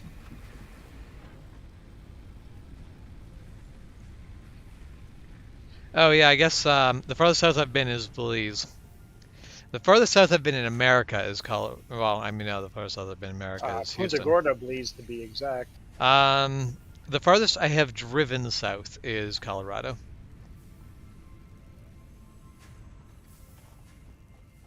I really don't think of where a place is when I like fly there. When I can fly my own airplane, that's when I'll start worrying about where I've actually been the farthest south. Did notice you said when, not if. Not gotta dream big. That's how you make it happen, right? Believe in it. Dreams actually need to be uncomfortable, or else they're not big enough. I mean, that is fair. If you're not worried about your dreams, uncomfortable with your dreams, you're not dreaming big enough.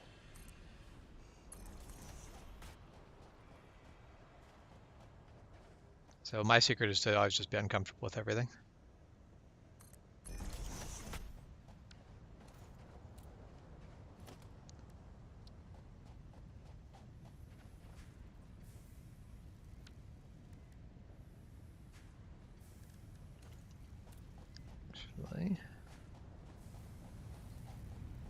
can't remember if it's smelter or a constructor that turns rock into concrete. It is a constructor, okay. And constructors take reinforced plate.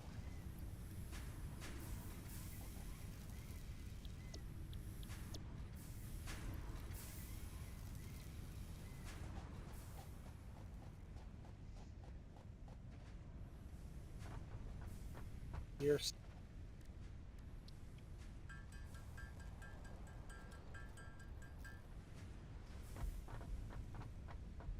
inevitable attack.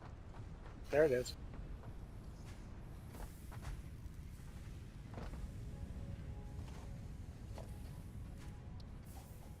What? There. Okay, how do I?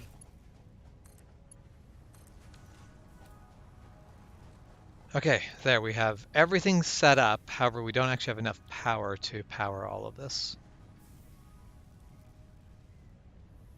How do you defend yourself?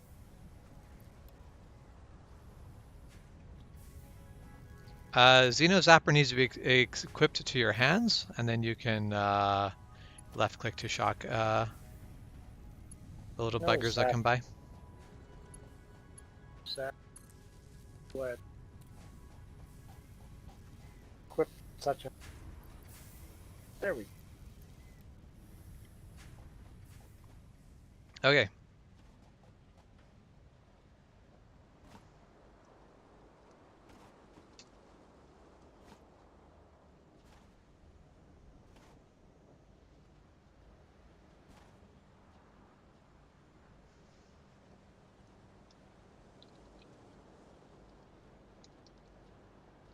San Antonio, because San Antonio is still in, like San Antonio is in Texas, right? I'm correct in that because it's north of Corpus Christi, I want to say. It's actually, I'm kind of surprised you've not been farther south than that. San Antonio is beautiful. Yeah, okay, so San Antonio is not much farther south than Houston. Yeah, San Antonio is gorgeous.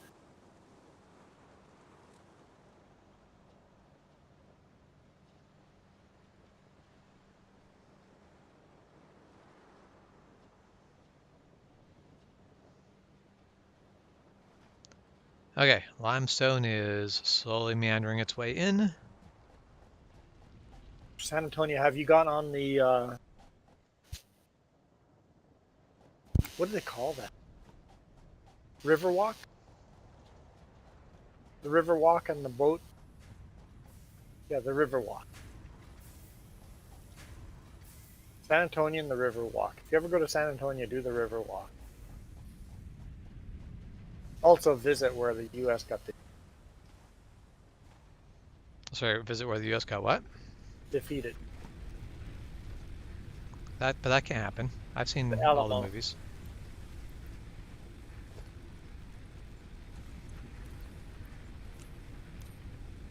The U.S. is not allowed to be beat. The U.S. All right, celebrates so the Michael Alamo. has done the Riverwalk.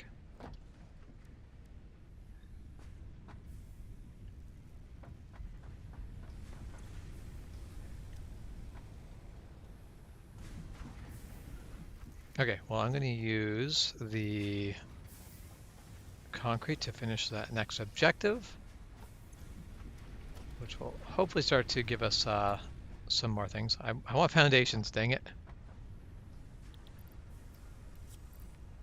Okay, upgrading the hub.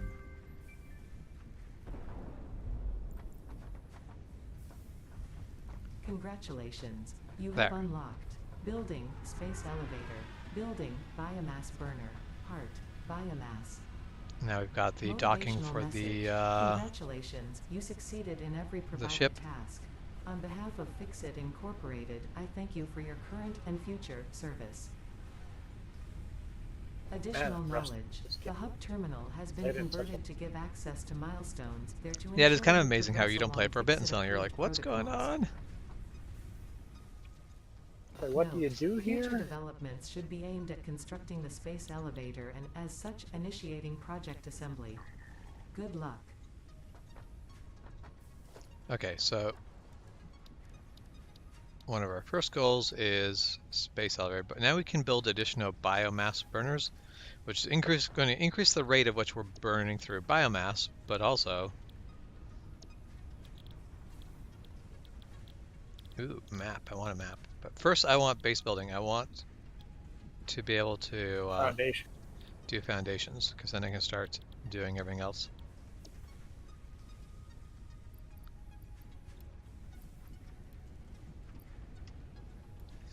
But the thing that I'm missing to get foundations going is more concrete. Luckily, we already have that coming in. It's just coming in slowly. Wait, what?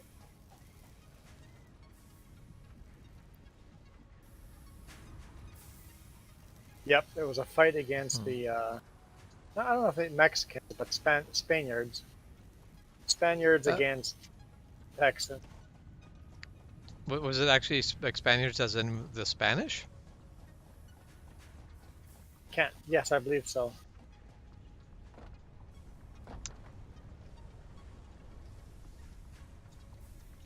And honestly, there were Americans that fought against.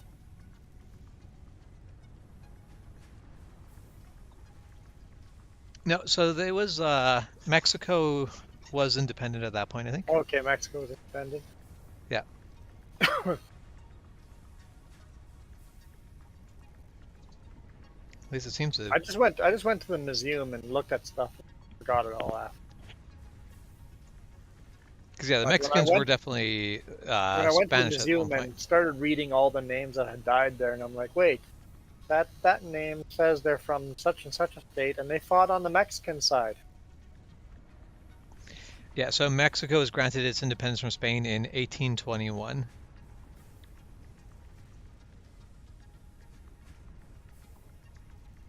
So basically, Mexico's independence was a part of what basically made the Alamo happen.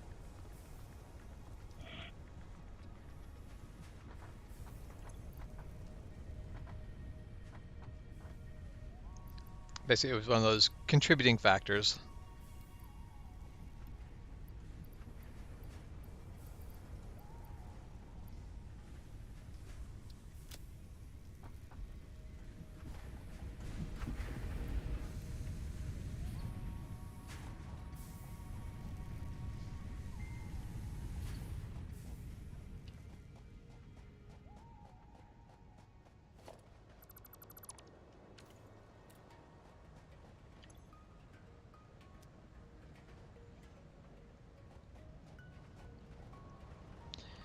Yeah, basically, Mexico was an independent nation for a time. Texas. Sorry, Texas was an independent nation for a time. Mexico was Honestly, also an independent nation for some time, including the time that we're currently living in. But yes, Texas was an independent nation for some time. honestly, I think the states should be ununited and go independent. Jess brought this up and goes, you know how much that would fix? Get the federal government smaller? Well, and that's the thing of like, that's my problem with current Republicans' ideology, is that the Democrats are basically strengthening federal government, but so are the Republicans. And I'm like, no, Republicans are supposed to be the small government. Let the state do more, get Yep. federal less. But that's not the way it's been going. And I'm like, It's like parties have swapped. Like if you go back even 100 years, you wouldn't recognize the parties as what they are right now. no, you wouldn't.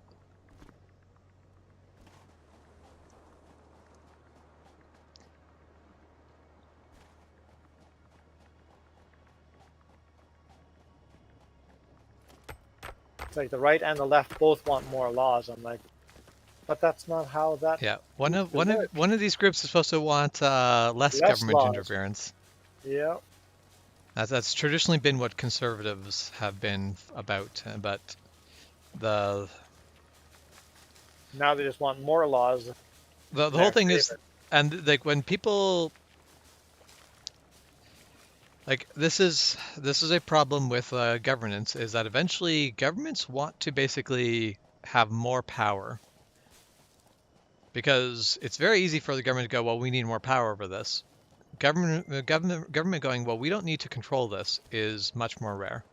So governments just slowly control more and more and more, and eventually need to have a bit of a clean slate wipe. Revolution. Sometimes it needs to be bloody. Sometimes it doesn't need to be bloody.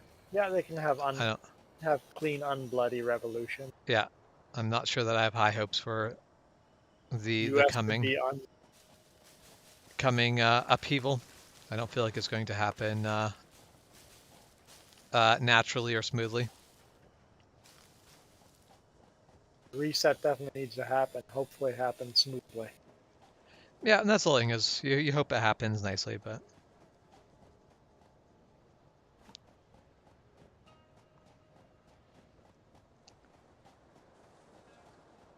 and I honestly would love to see the states become independent nations Um, with like your just rock stopped producing rock. You might be out of power. yeah power collapsed.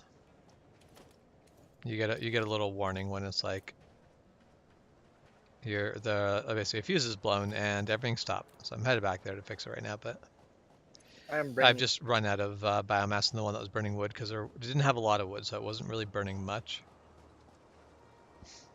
I have to say this is a very beautiful game considering what it is. The one thing is some of that beauty comes at this being like the landscape has very much been generated and this is just what it is. I would love to see a landscape that you could alter more. Yeah, that'd be nice if you could landscape a bit. Okay, so need to fill stuff. Are you making? You're not making special. Not making better biomass right now, it's just leaves and logs going directly into the burners.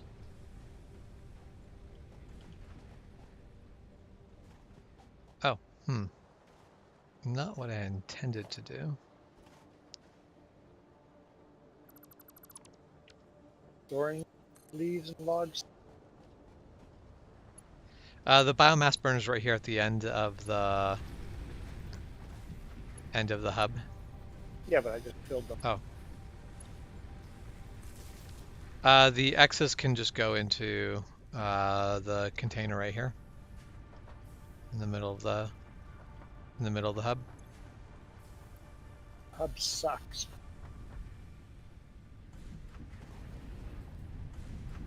Ground.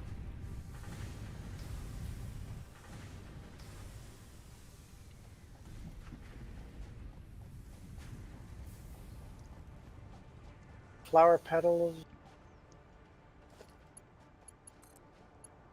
For right now, flower petals just being used as biomass. Well, got over 3 stacks of grass.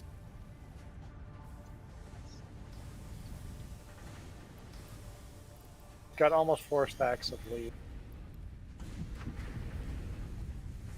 Power for a little bit. Yep. But as everything expands, it'll go through power quicker and quicker.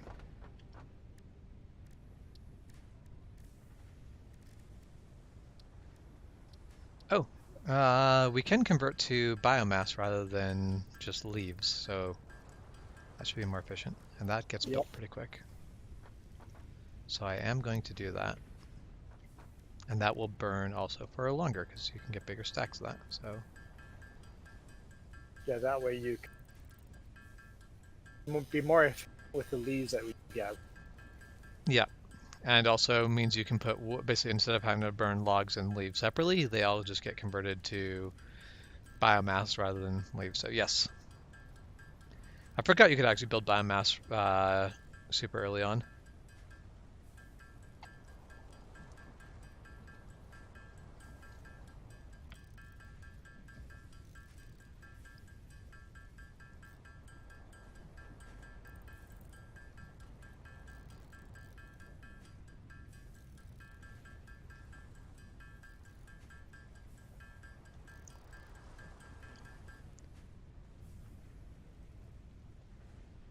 which would definitely not be the first time nor the last time that U.S. would invade a smaller country.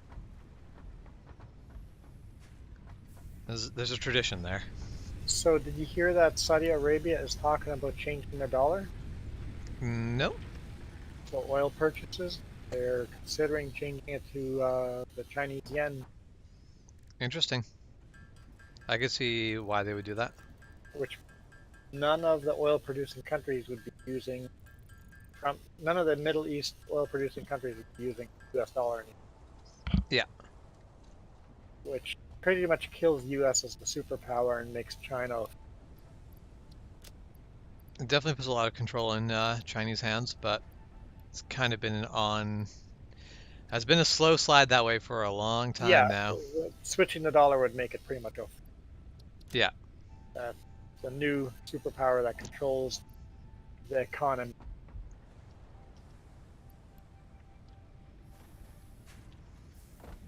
sure the U.S. is doing everything in its power to make sure that doesn't happen. I don't know that they can anymore, and that's why definitely I think a lot of the turmoil in the U.S. I think is like, Due to the fact that you're losing that power and that comfortable. well, it's also third parties basically stepping in, kind of going, let's make sure this happens Yeah. because it benefits like China, basically second world countries and China and all of those. They benefit from the U.S. having less control on everything. So of course they're going to basically push. That's why whenever something goes on and people are like, "Well, Russian bots," it's like, yeah, Yes. there's Yeah. probably Russian bots and everything because that's how Not, you not just keep Russian control. bots. Yeah. Other Well, countries too. and like the U.S. does the same thing. It's just that with the current trends, they're not winning the information war.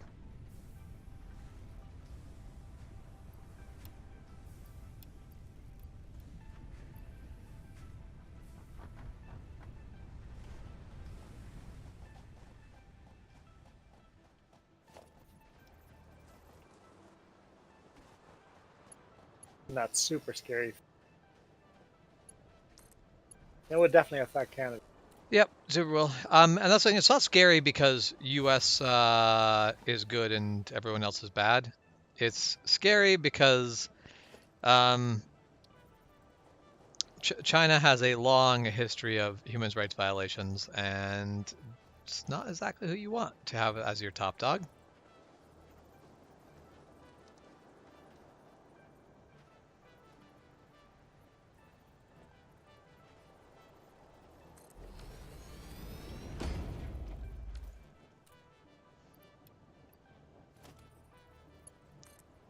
Okay, so connected in a second biomass burner. There. We now have a maximum consumption of 48 megawatts, maximum production of 70. Basically, the new biomass burner can make 30 megawatts, while the one that's attached to the back of the hub can only do 20 megawatts each.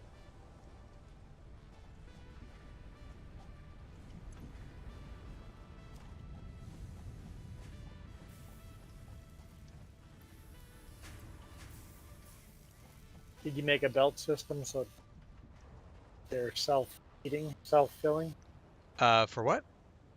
biomass? Nope, you cannot belt feed biomass. Really? Yep, not until you get to coal can you get self-sustaining power. No, but can't you have a Um, biomass factory with a belt as it makes it? The belt I don't brings think it so. to the powerhouses. I swear I did that. If it can be done, I don't know. I don't know how. I don't see a way to attach a belt to a biomass burner. No, no, not to the burner, but have a. You can automate the factory, but then you basically have to manually put the leaves and wood at the one end of the factory. Yes. It will produce it, and then you take the refined biomass and you put that in the burners manually.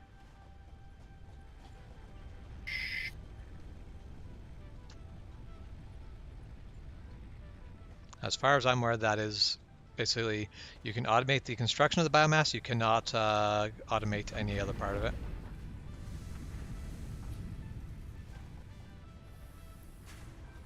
Ooh, more.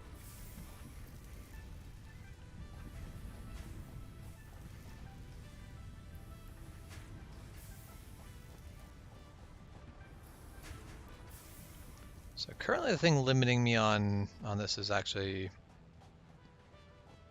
limestone, which is weird. It's not the usual limit.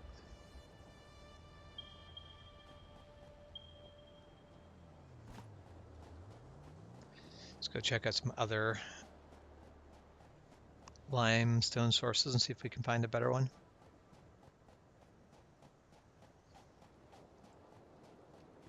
What?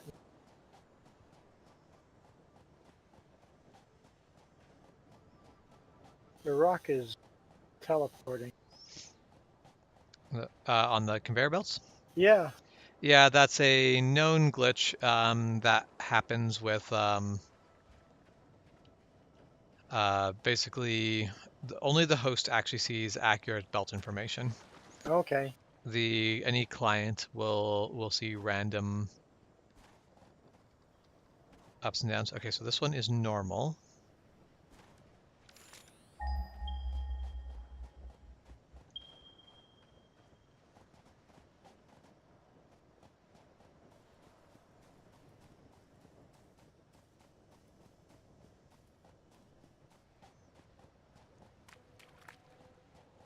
I don't think I've ever played this without a host. Yeah, I've played in your world. I've played on like a dedicated server. It is definitely has some multiplayer bugs that make it a little challenging. So this is impure, which means I am getting a very ineffective limestone source. So we're going to disassemble this. We're going to change our limestone mine over to the other limestone node because it is a better node.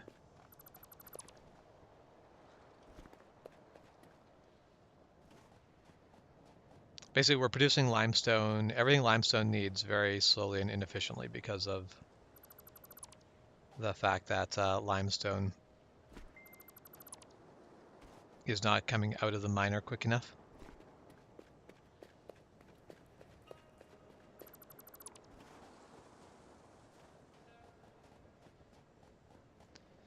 Which isn't in the world, but it is the fact of like the concrete is the only thing we're waiting on, so we may as well try to get that as efficient as we can. I guess no way attach belt to burners. Yep.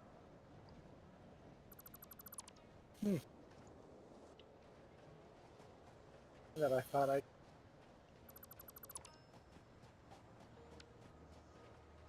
Okay, where are you making bio? I'm just making biomass at the bench right now. There's not an automated process yet. Yeah, I guess it just says maybe we made a storage at the end of the biomass. Yeah, you just make a storage container and then from the have that near the burners so that you can just pop it over really quickly and easily. Sorry. But that's about the best you can do right now. I didn't listen to those. Where are you making biomass? At the bench because I don't have any automated process for it yet. Oh, no automated. Got it.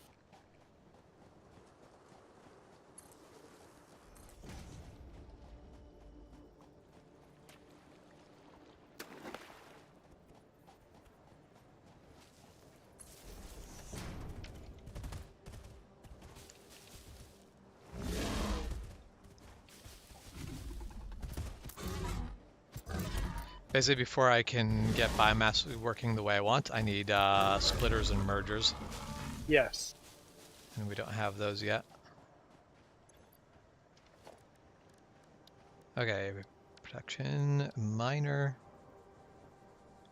I do hope that the popularity of games like this make other games go, hey, we could incorporate some element of that into our game. Because I really love the idea of having ideas, like parts of this in other games. Like the way I would introduce it in like games like Valheim would be a case of Oh, hey, let you find villagers that will let you automate like copper mining, and then automate copper smelting, and then all that. Like it allows you to go, yeah, you have to spend a bunch more resources, but when you spend a bunch more resources, then you start getting this automated non-stop income of resources as well.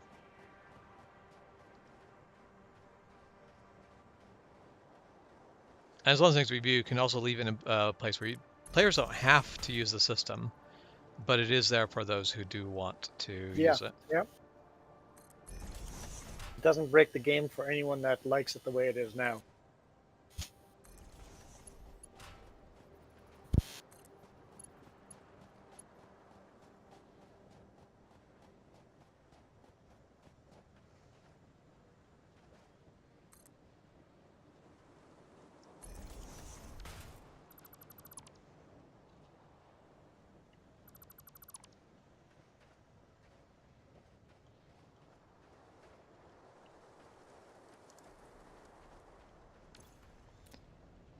Oh. I changed controls, and I need to change them back, because otherwise I'm going to always be messed up in how I'm trying to do this. See, so close. So very close.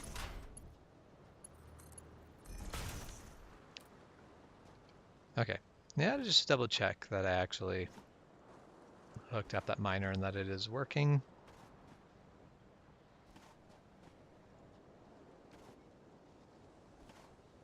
Yep. A wall of limestone is slowly headed down the conveyor belt.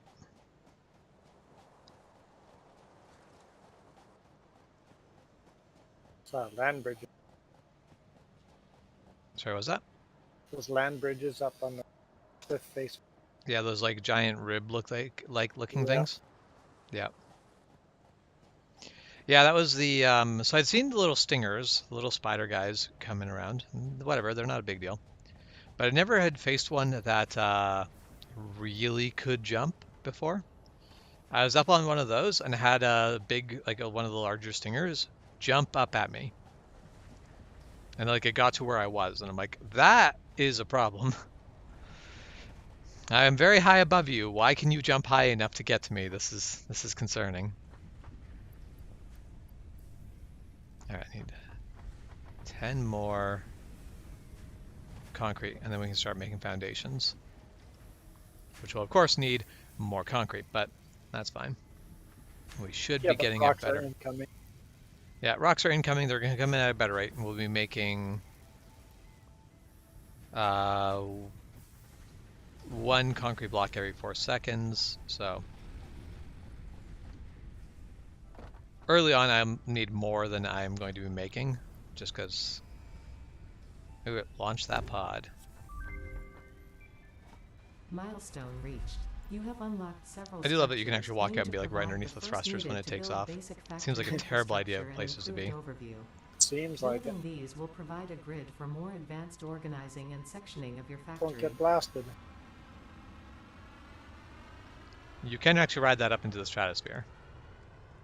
Can you? You'll die trying, but it will totally let you.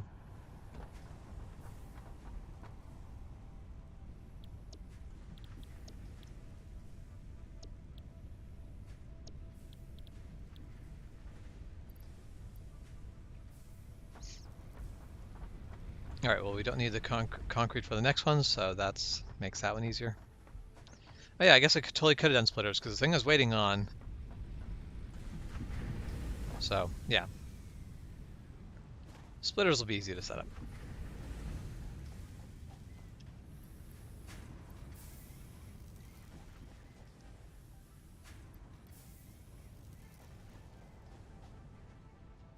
You know, the concrete is coming along, but it is coming along slowly.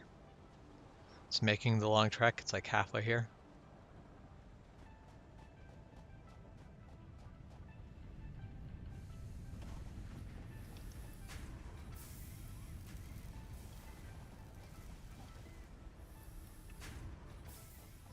But now that we can build foundations. It'd be pretty cool if these sand dunes actually shift. Yeah, I had the thought earlier, I'm like, if these weren't just rigid things had been built into place. That would be super awesome. And if you built in the desert, that the sand dunes would build up around whatever you built. Oh, that'd be amazing and so frustrating. That'd be so cool to see, though. Because honestly, building this in the sand, the biggest issue would be the fact that the sand would get into Milestone everything exchange mechanical. concluded. Fix-it freighter re-entry complete.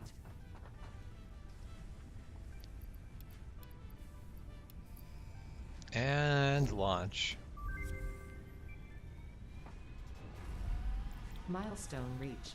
Conveyor belts can now merge, split, and lift to increase the complexity and efficiency of your factory. We encourage you to consider more verticality when it comes to factory logistics to streamline short-range transportation. The productivity display will help you measure and improve the productivity of individual buildings to aid with optimization.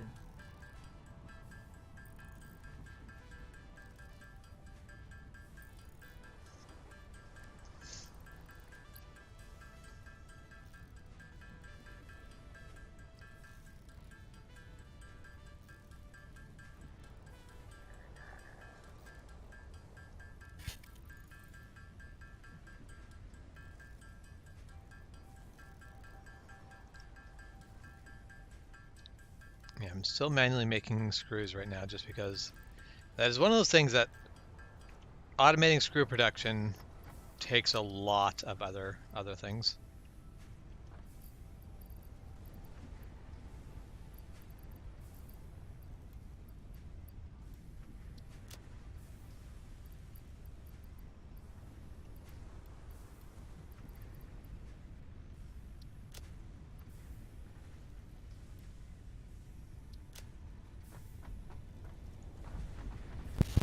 Okay. See, Canada's a superpower? Yeah, not really. Canada is technically a superpower, but it's not. Like when we think of superpowers, we think of the top couple superpowers only.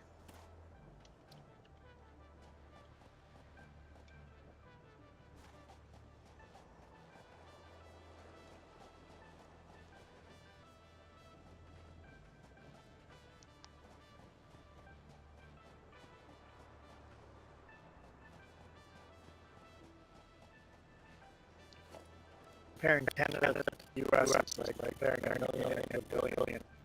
Yep.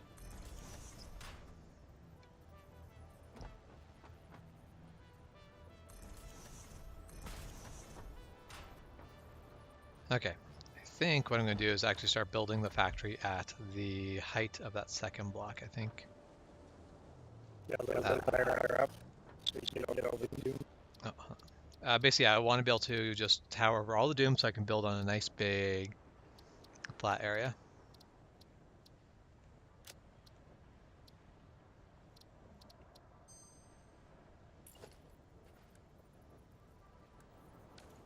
Oh, I have run out of concrete. Need to go get more concrete.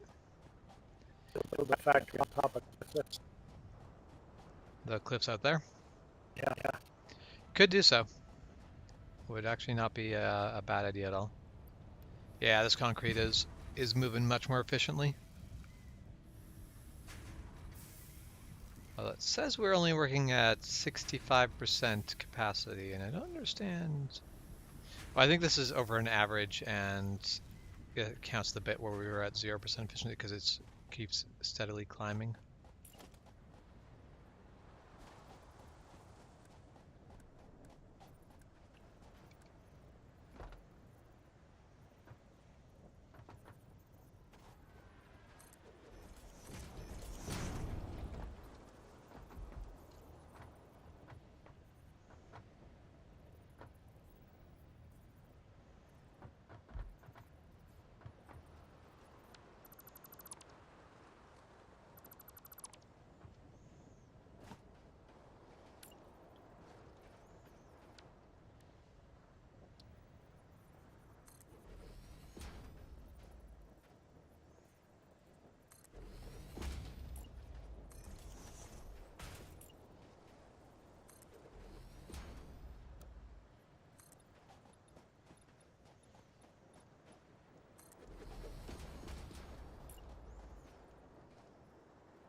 Alrighty.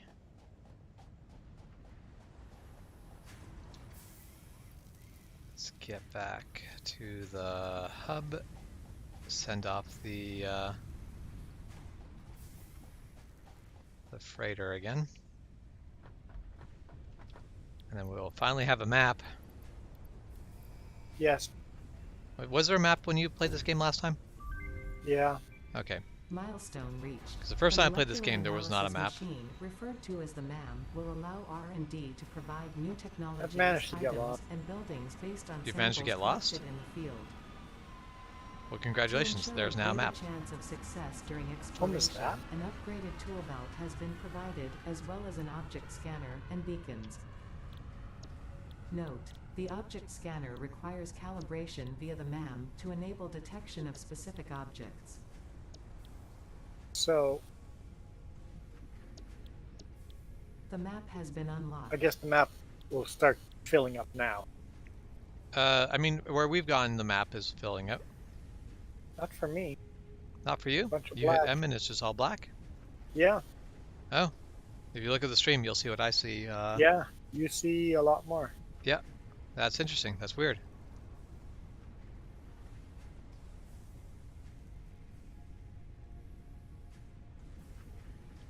Because yeah, there's a lot of black on the map, but where I've explored it is it is uncovered.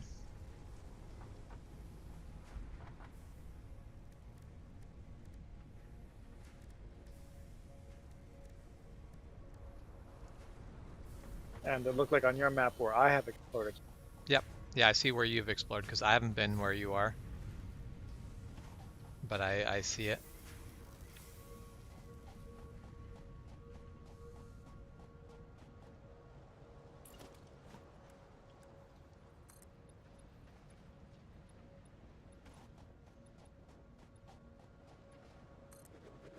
Well, we're gonna get ready to go.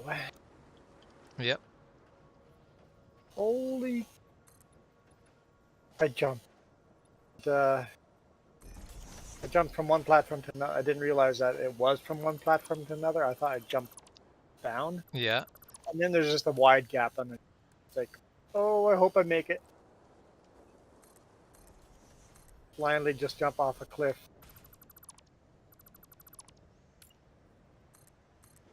May not be ground between you and the next cliff. Yep. There are times where it's like, oh, I just fall here.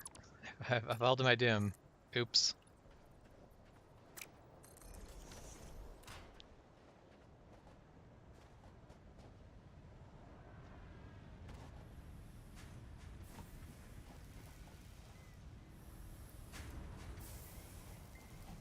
There's one of those big land bridges toppled over. That's alive. Breaking. Invading Canada would definitely be difficult. I think the thing though is that basically whether a country is a superpower or not is not based on whether it is going to be hard to invade or able to defend and all that. It is going to be, can you force other countries to do what you want because you're powerful enough? Yeah, can you change economics of different?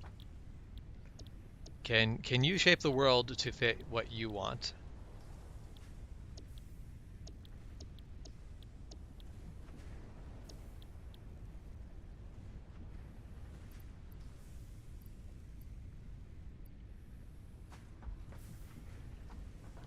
All right, set my plans. I do not have any of the automation to do the things I need yet. I mean, other than concrete. So it's going to be a while for me to get to this next objective. I just got kicked out of the game. Oh, interesting. Well, I was leaving anyway, but I got kicked out. Game's like, go to work. Yep. I'm fine with that. It was a good time to get kicked out, but Yeah. Still weird that it did happen. all right, I am out of here. All right. Don't have too much fun. Well, it happened. I am happy that I'll be making a paycheck. Yeah, paychecks are nice. not a full paycheck, but a paycheck. And last week was only a partial paycheck too. So, 2 partial paychecks is better, or 2 partial weeks is better than nothing at all. Yep.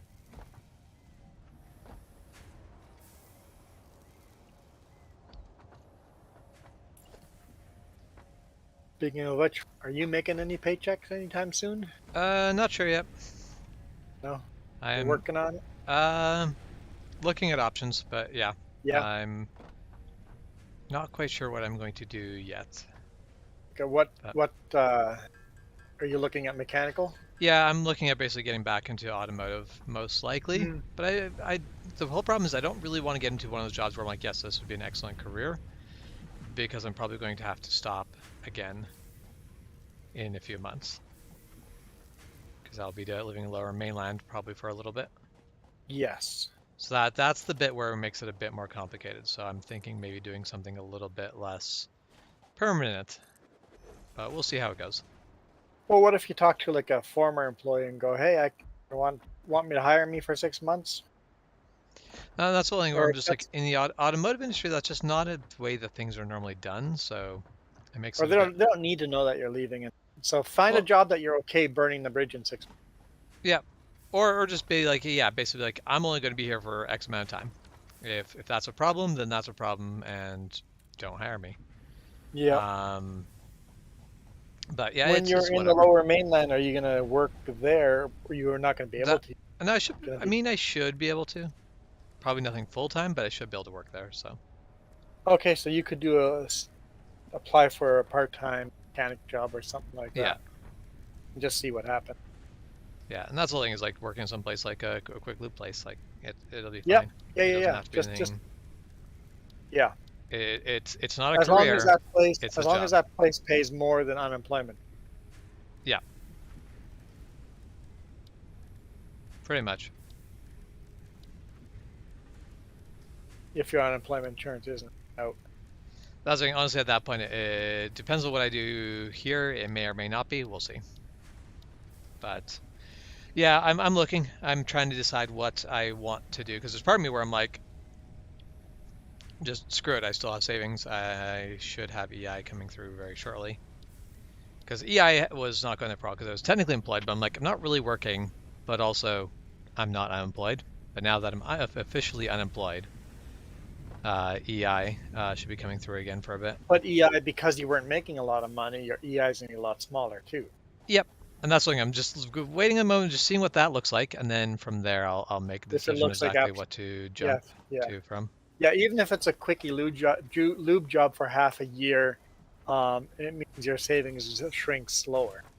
Yeah. Well, another thing is like it doesn't take much for my savings to not shrink. Yeah, yeah, I don't have big bills. yeah. I just need, as long as I have enough, yeah, as long like it doesn't take a lot for me to have it come together where it's like, nope, this all makes sense. This will work. And that's the thing. I'm in a lucky position where I don't need to do a lot To stay afloat. Yeah. to stay sort of at my status quo. Is the Lower Mainland deal thing more and more concrete, or still just up in the air? Uh, it is slowly becoming more and more concrete, but it is still a Okay, lot of up in the air on it. it's sounding positive though. Mostly yes. So I it's know so hard to anybody tell. So I listening. just wait and wait and wait and wait. Yeah, anybody listening to this doesn't know what we're talking about, and Yeah. that's okay. I mean, yeah, that's completely fine. But basically, we were talking about going through medical system, and it's always a lot of hurry up and wait. I will. Cool. But yeah, either way. Anyway, Yep. Enjoy your back to work. Do you know if you're going to be? Do you like? I'm assuming you have no clue what you're going to be doing for the weekend at this point. nope. Hopefully a normal weekend, but I never know. will. I will not be around on Saturday because there is a medieval event on Saturday Where is this? in Summerland. Okay. So Saturday during the day. Oh, it should be a first event for a lot of people, so that'll be interesting Yeah. because we've got a bunch of people that are interested. So that'd be kind of cool. we'll see how the weather turns out and how my weekend turns out. Yeah, Yep. we'll go from there. And So then my it's goal is to do the regular Saturday and Sunday morning stream. yeah, But seeing I haven't worked this week, yeah. Who work might knows? throw me a weird oddball one. Goes, Yeah, hey, you want to drive to this and this place? And I'll go, you want me to go to this and this place? Hell yeah, I'm going. yep, Sometimes when you have the extra hours to spare, they go, hey, we got a unique opportunity. yeah. Exactly. So We've got we'll see. something that you have the hours to do if you want, and it's like, heck yeah.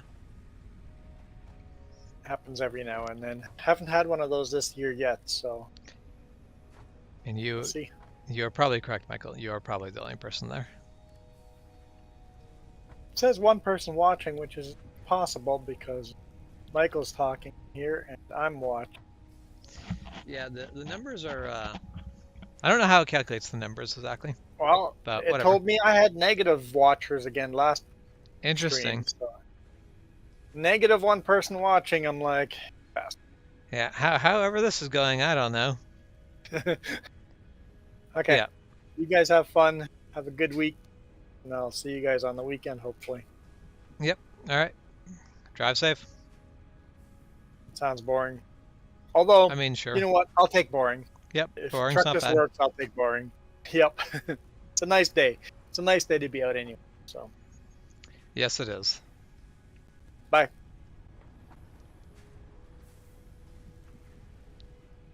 Uh,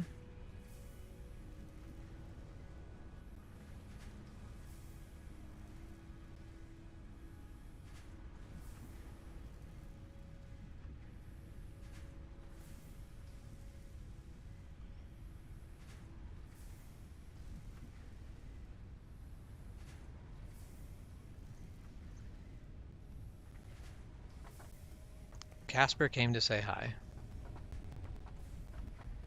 Who is Casper?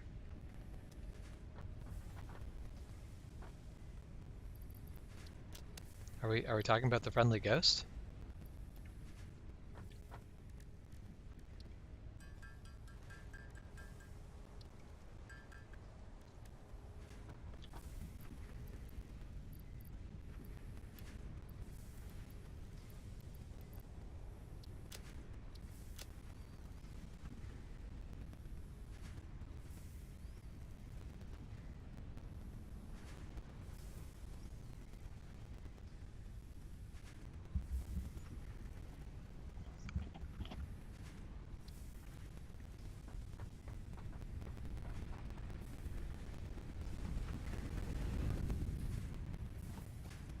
Okay, well, I should have approximately doubled my concrete output,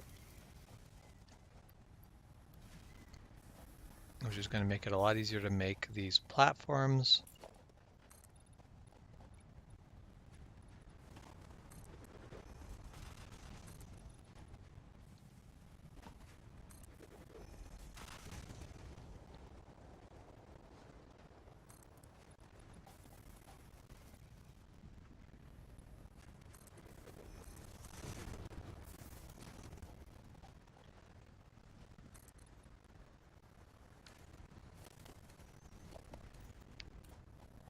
Okay, so I'm just going to build a platform over top of where I've got my current factory. And then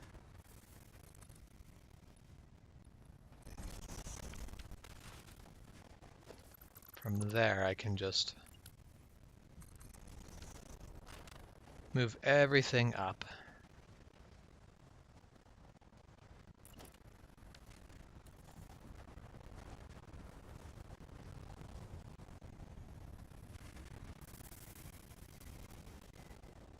Oh, that's a significant dip in temperature coming up for Easter then.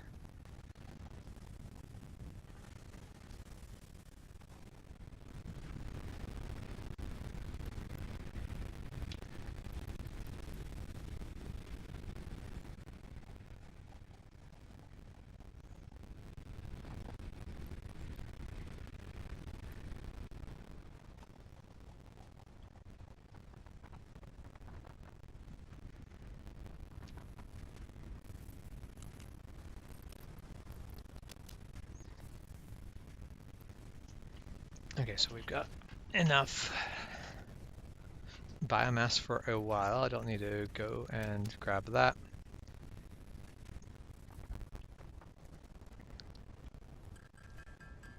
May as well build the cable while I wait for enough concrete.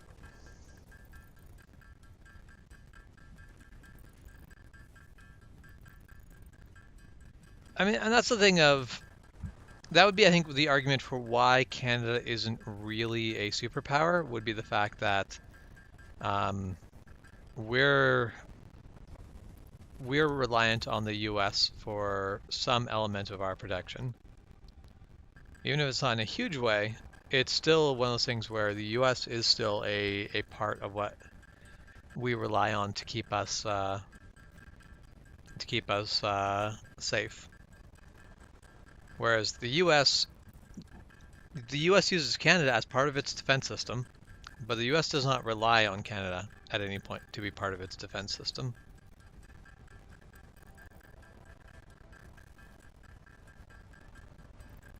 The US will not be in trouble if Canada suddenly I mean, the US would have to change its defense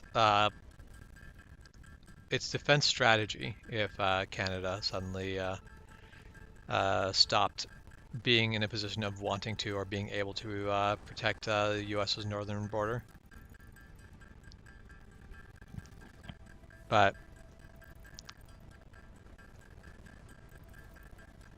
Canada, in the reverse situation, would pretty much be unable to defend itself. But the reason why I think Canada is still a superpower is because globally it does still have a pretty big impact on other countries being able to do just what they want. Not nearly to the same scale as the US does and China. And like, honestly, with where Russia's sitting right now, Canada and Russia are in similar places as to being a superpower.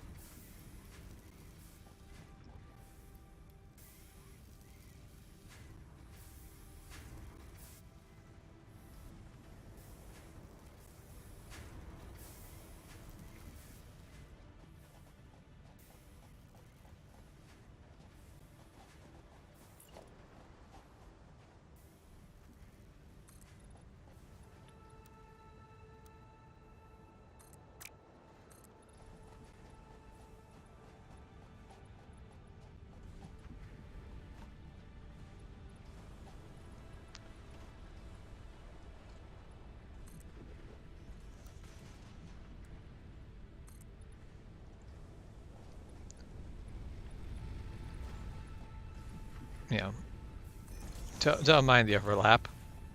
That's fine. We just got our support column going straight through our hab. Not a big deal.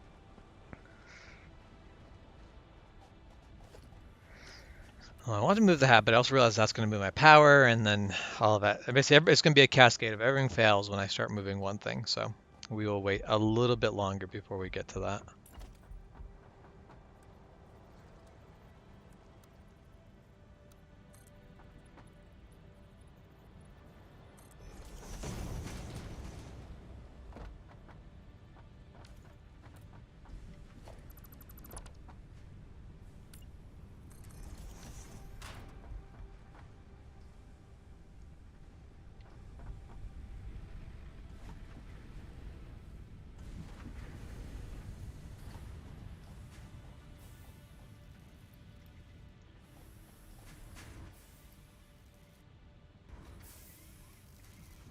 I mean, the US is rank 1 by what metric? Of military strength? Yes, absolutely. But of its ability to basically push its influence on other countries, it might be. But I feel like there's a good chance that it isn't anymore. It definitely used to be. But that's where China's been working hard on undermining US's position through basically, they absorbed all the manufacturing jobs, which means China builds more than anyone else. It means China has more. Basically, China going, no, we're not doing business with you, is a bigger impact than the US saying, no, we're not going to do business with you anymore. And that is, it's one of those things where if China was a better country, that really wouldn't be a big deal. China's not really a great country, so that does end up being a bit of a big deal.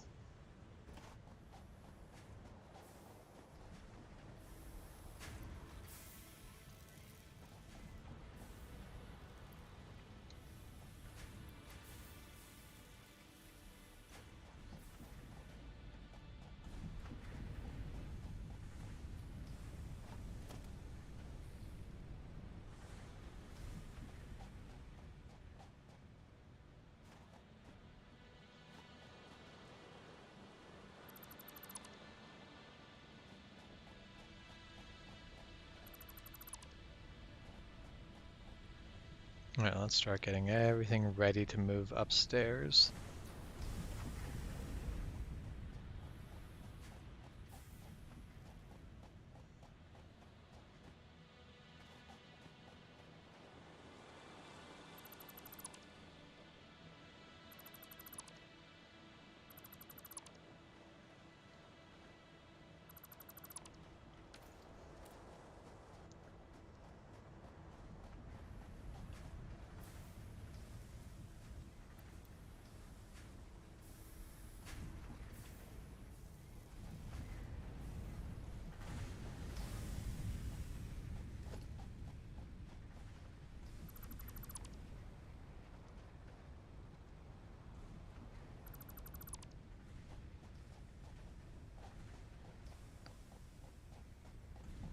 Okay, so these no longer have power feeding to them, which means I can, once they are done sort of running through what they have, I'll move them up stairs. I'll start that process.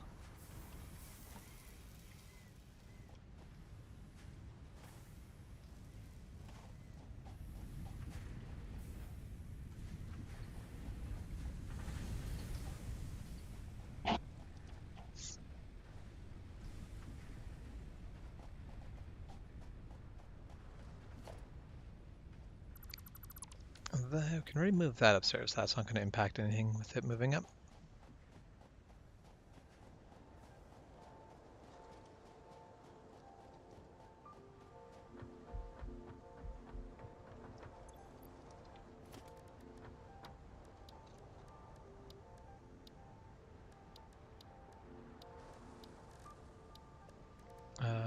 What am I? There, workshop. That's what I want to build. I want to build it right over here.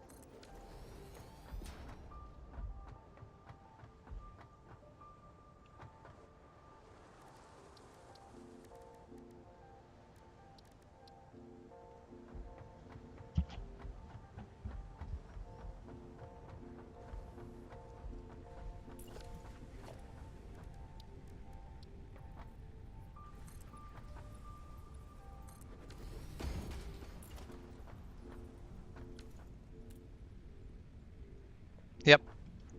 Yeah, Canada is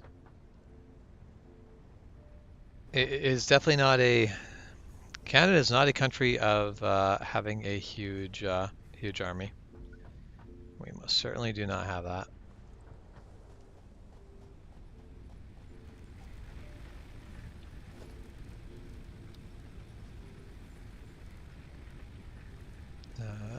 There, organization. Storage container. We will just put it right here. And we'll take all the crap and we will put it in said storage container.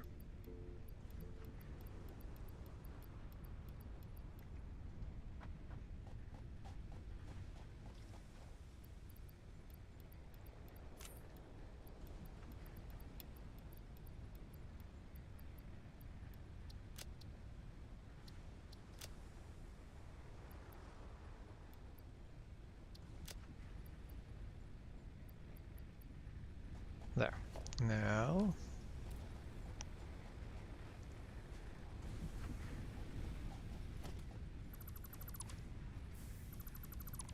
we start the process of dismantling everything.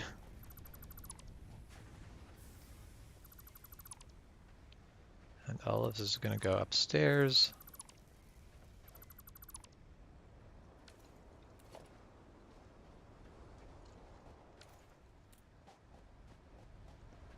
And actually, can I should be able to.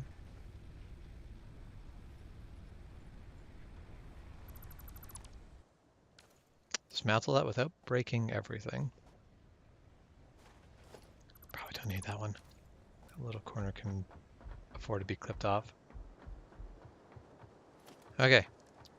And let's produce the hub all over again. Right up over here.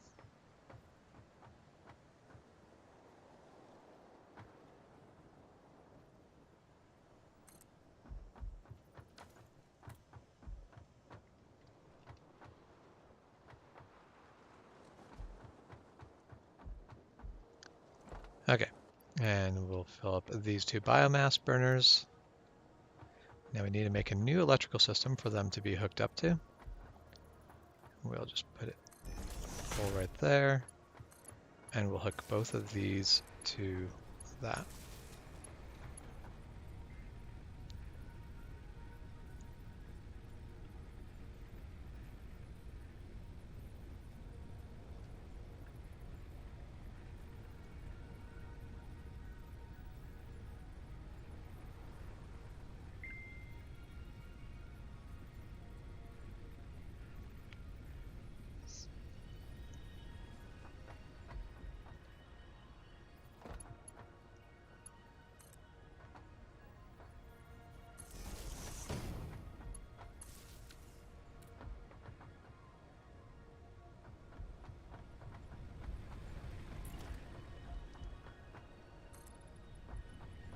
Oh, that did not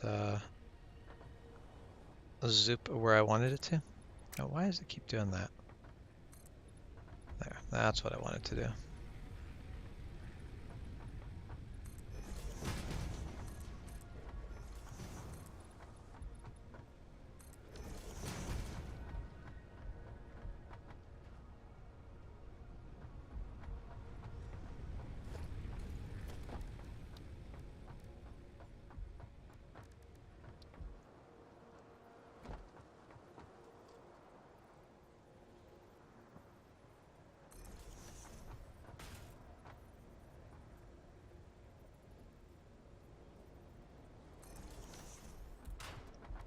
Okay, we'll get the concrete going up here,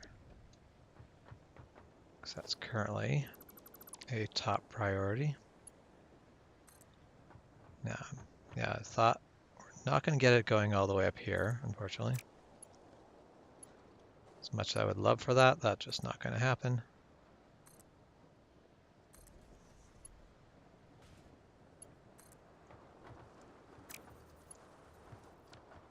Worth a shot. Okay, logistics. We need a splitter.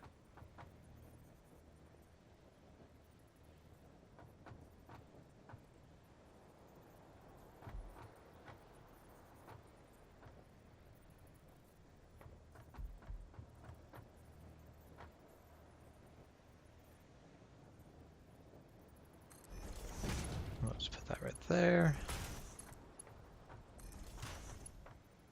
There. And then we will drop on down here. Oh.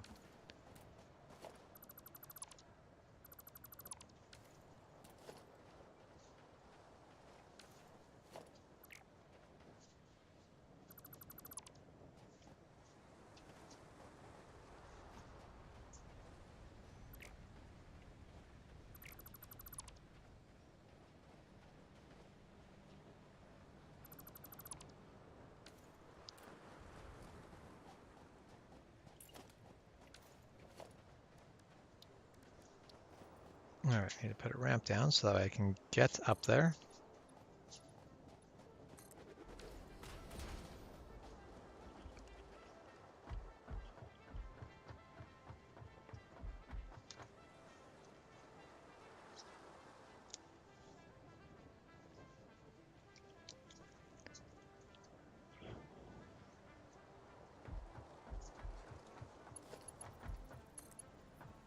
Alright, let's see. If I just go to there, lift that as high as I can. I don't know. Okay, that does work. Cool.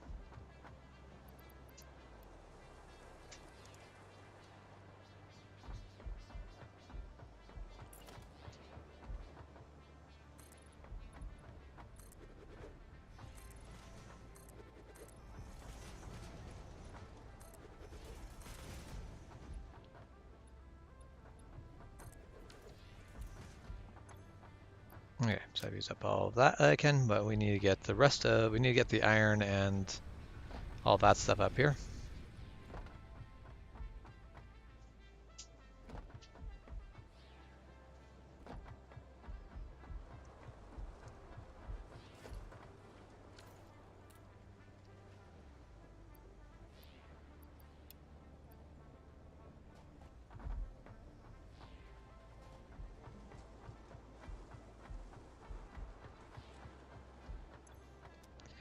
Like I said, I do see Canada as a superpower, but it really depends on how you want to define a superpower. It's where, like, the US has enough military might to be a superpower on that alone. It also is a superpower by other metrics, but Canada, it's kind of more of a what it is able to do um, on like an international scale that decides is Canada a superpower or not.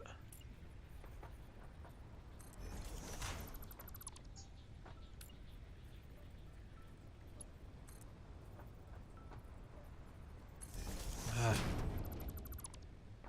my mouse is a little bit too twitchy to play this game effectively. Sometimes it's easier to just move something into place without touching the mouse.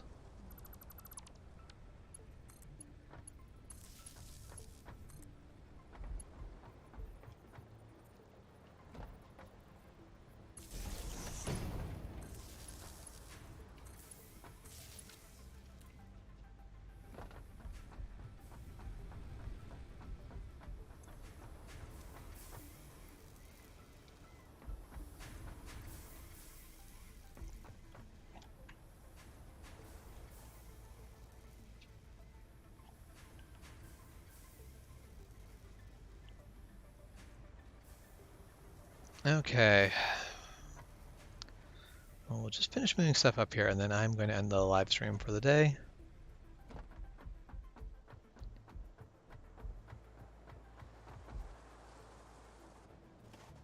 Surprised I didn't take damage from fall. Also, I need to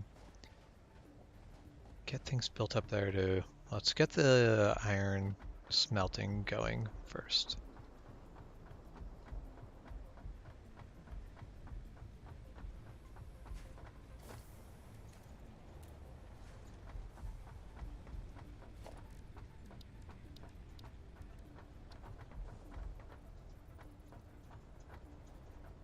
This is definitely not going to be the be-all, end-all of my organization.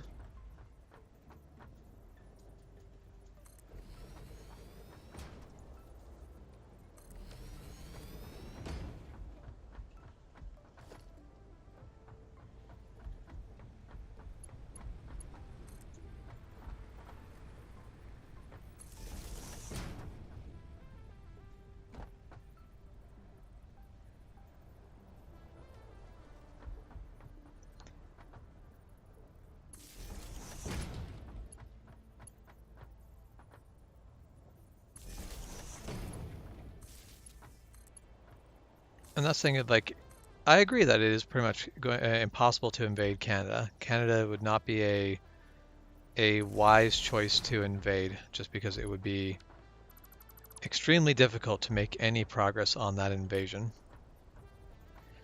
But you don't necessarily need to, like if you're trying to beat Canada, you don't have to invade Canada.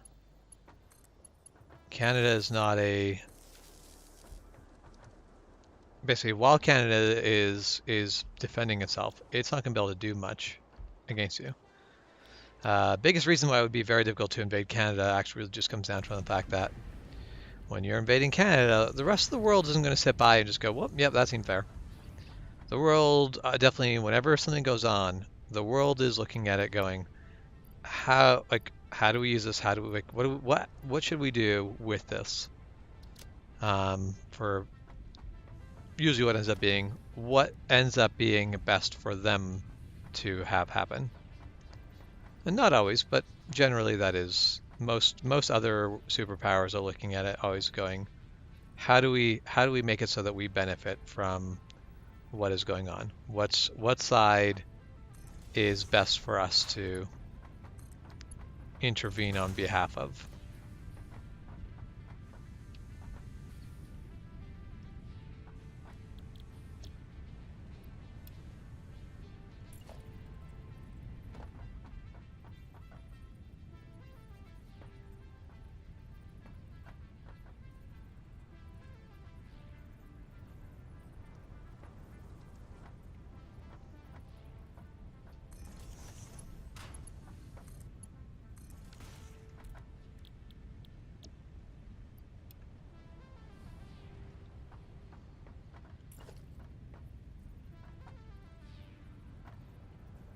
All right, I need a wire before I can build that next one.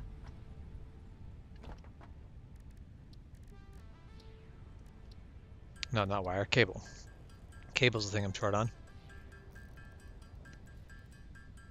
Yeah, and that is the thing of, it is very much in the US's, and that's part of why it would be a very bad idea to invade Canada, is because invading Canada is not going to be in the US's favor.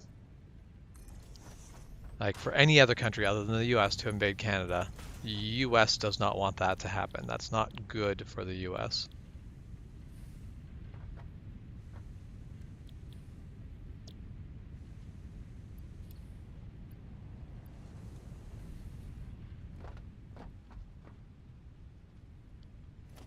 I guess I do need to put power to these in order for this to work out.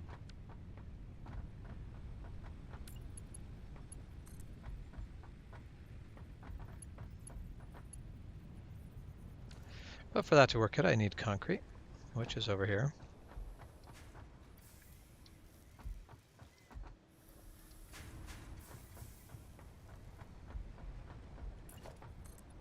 First things first, let's fill that in.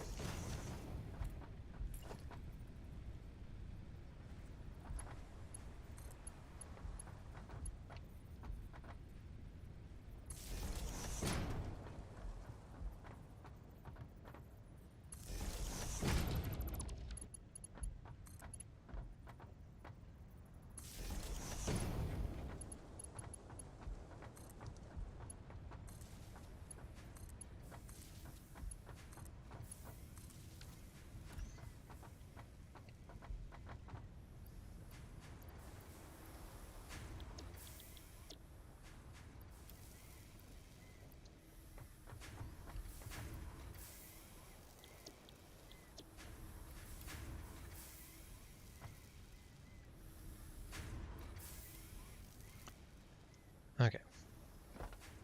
Let's also fill in this gap over here.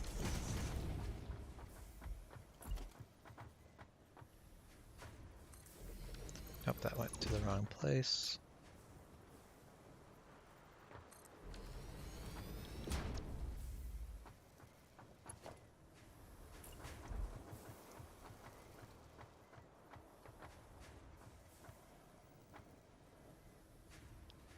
Oh, and we need the reinforced plates, which we cannot build quite yet. At least I don't think so.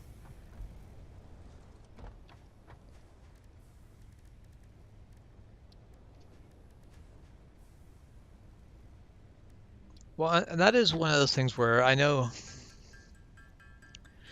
some countries, or there's a lot of people who I think very validly, but basically say that the US should keep its nose out of other countries more than it does. And I don't disagree with that idea. But at the same time, they also act like the US spending as much money as it does on the military budget is just completely dumb and wasteful. And it's like, that is how you, basically the US being able to go, no, if you do something really bad, we're going to get, basically you're going to have to deal with us because we're going to get cranky, is in the best interest of most of the world. It is better to have someone who is not necessarily like acting in your best interest have power than it is to just have someone like basically have no one basically playing police. If the U.S. wasn't there, then the top power would be China, and I would rather have the U.S. with the power to go, hey, we don't like what you're doing there, rather than China.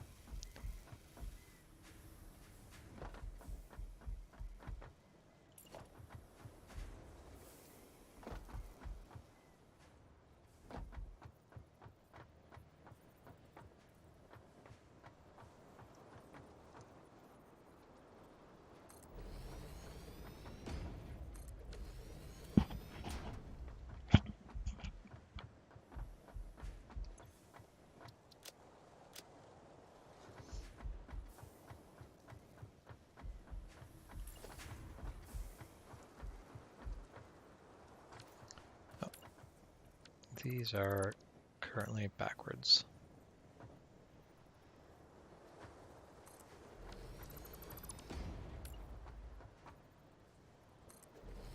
And that one is offset. Hey Milo, how's it going? Thank you for the cute mini pretzel.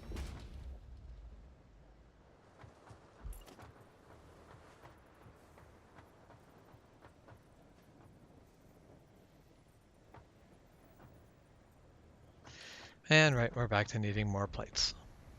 Because I'm not making them automatically yet. We'll get there eventually.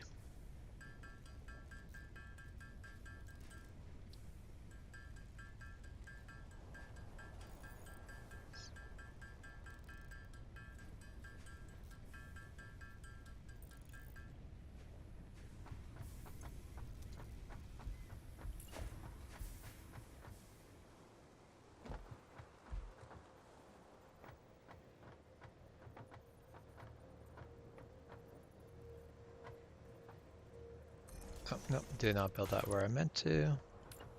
We'll try this again.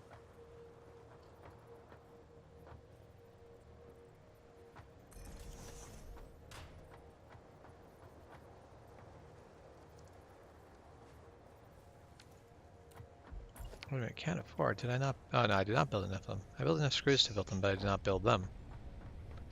Those are different things.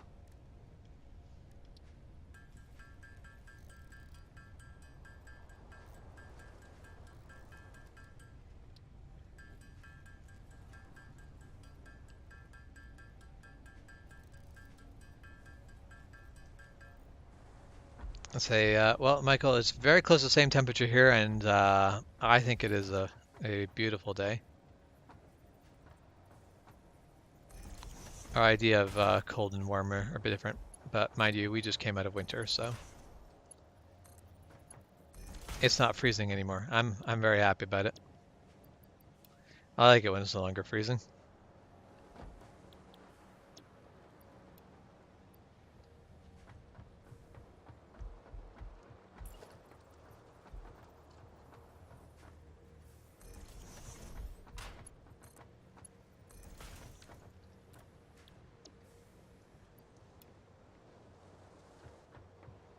All right, now I need to put power here.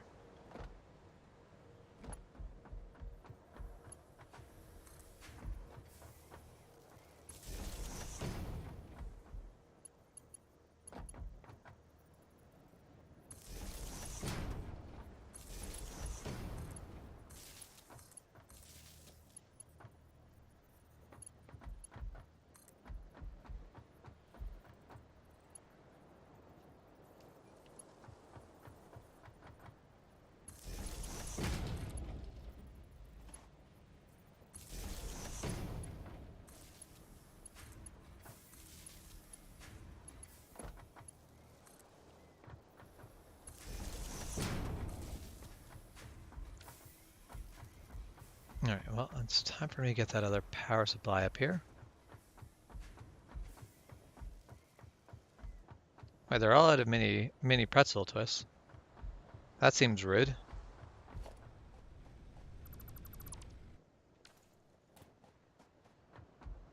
Did you file a complaint?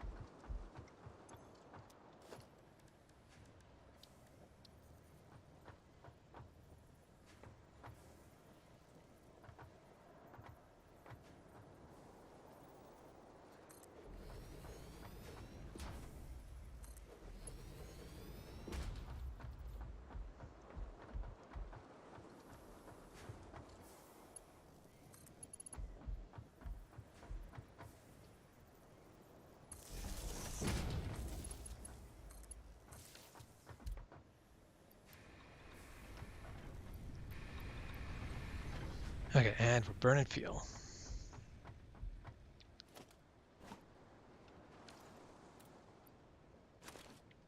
Okay, excellent. We can disassemble that. Disassemble all of that.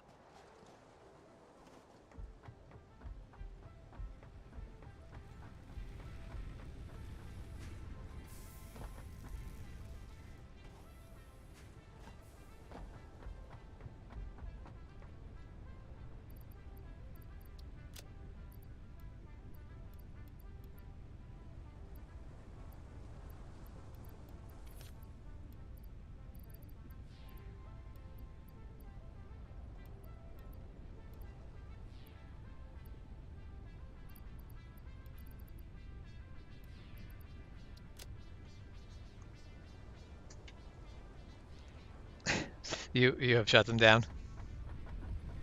That seems fair.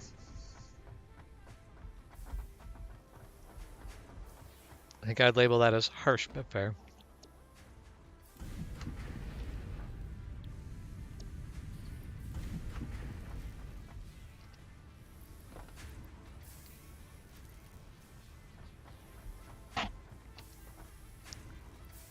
Sweet, finally have cable coming through non-stop.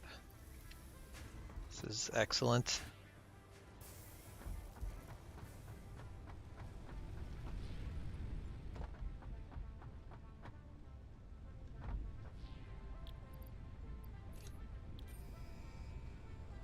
All right, we're gonna launch the drop pod. Milestone reached.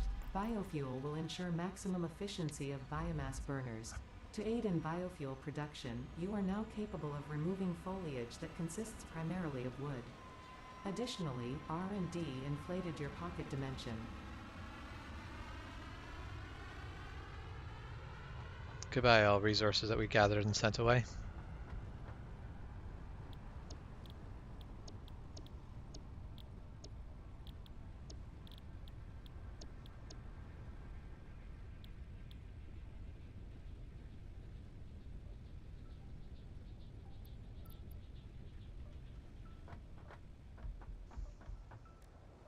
Okay, we need to build a chainsaw, which means we need reinforced plates and screws. I need to get a thing building screws.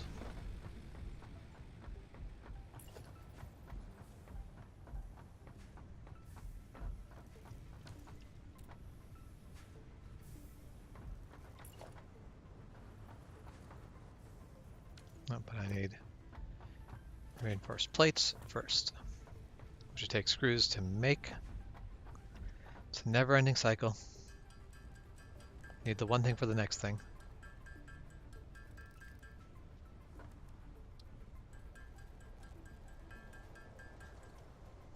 But that's why it's satisfactory.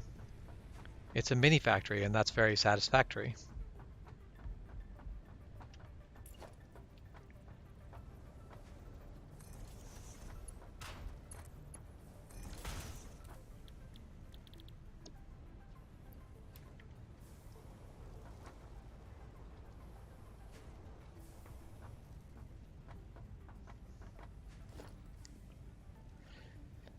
Well, you're going to have to talk to the people who designed the game.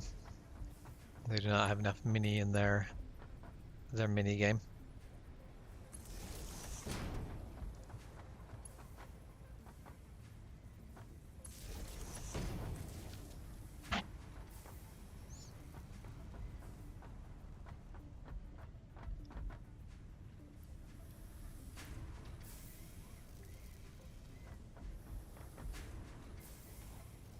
Alright, this is turning a bit into its own mess up here, but that's fine for now. We're limited on space, but we're getting the things we need built. That's the thing that really matters right now. Now we need to get the mines set up so that the mines are coming up where they need to. So the mines are bringing raw resources to where they need to go.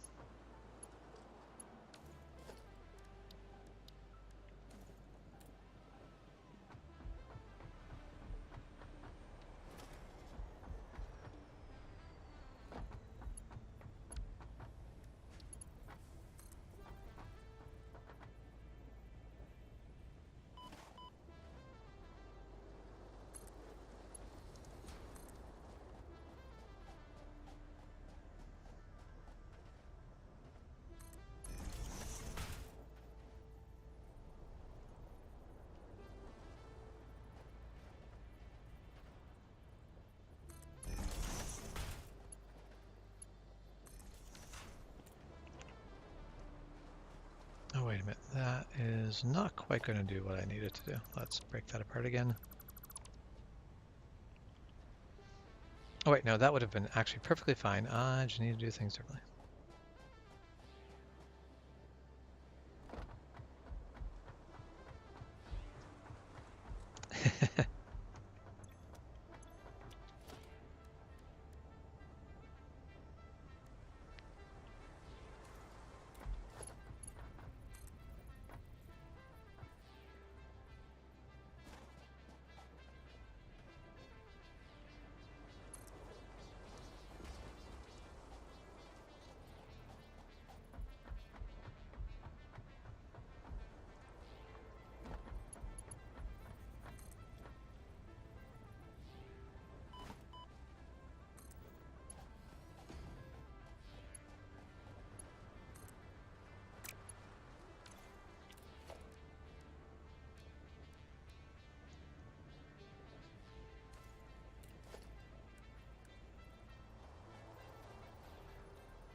Okay, so we've got that coming in. So that should be iron going to places it needs to go there.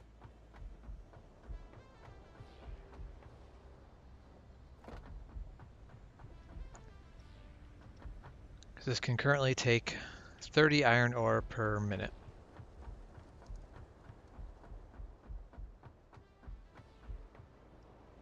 This, I do believe, can produce 60.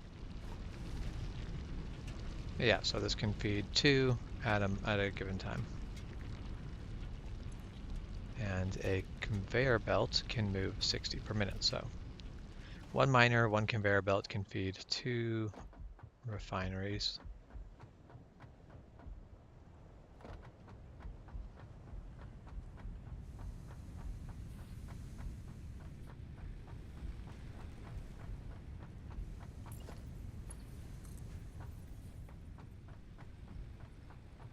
Alright, we'll run down because it's a bit of a long drop.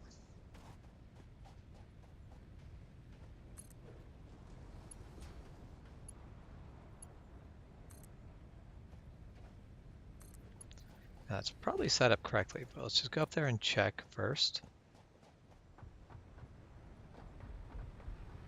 Yep, perfect. That did set up correctly.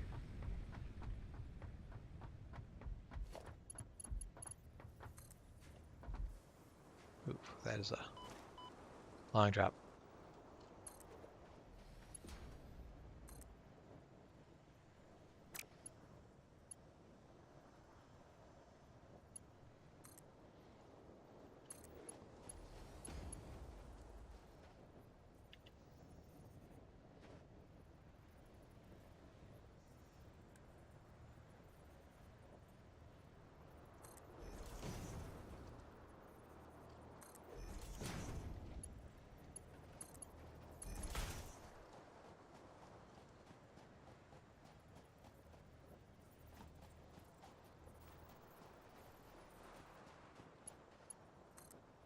how hot does the human body have to be before you have a fever?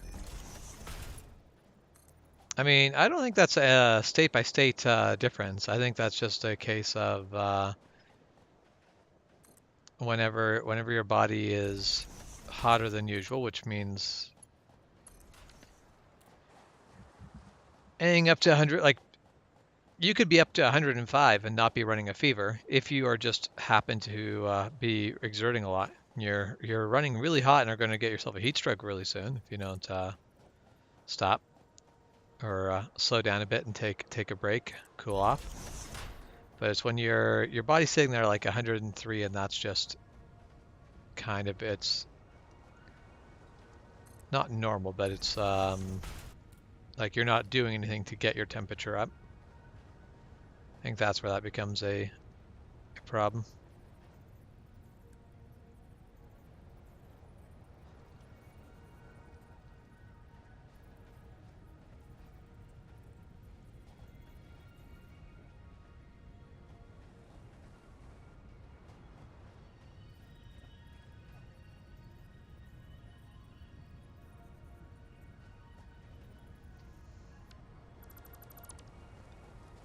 Let's try from the other way.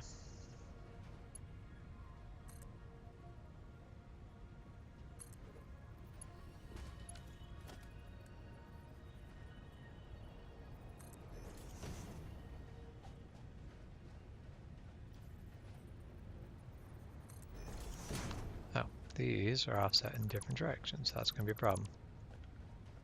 So we'll fix that.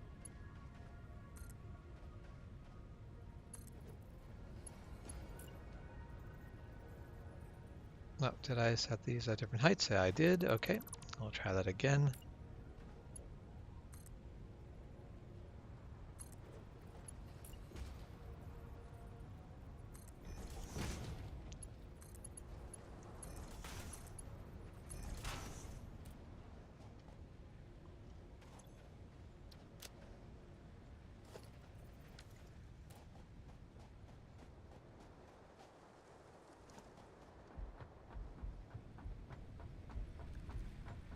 Okay, now I think in theory this should all be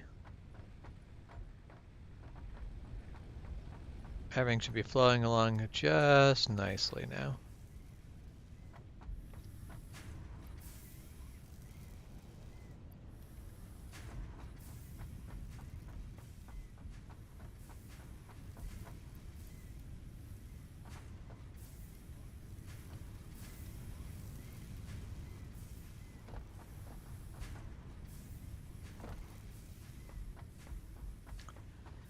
I mean, it's probably not that your body's made for hot climates, it's that you have adapted to hot climates, and hot climates are not going to be a problem. I would not survive a hot climate nearly as well as you do, because I don't live in a hot climate.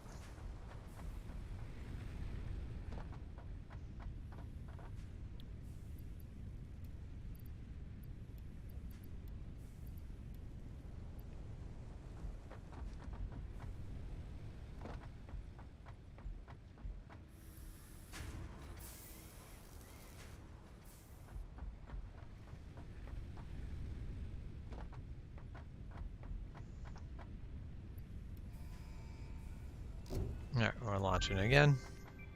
Milestone reached.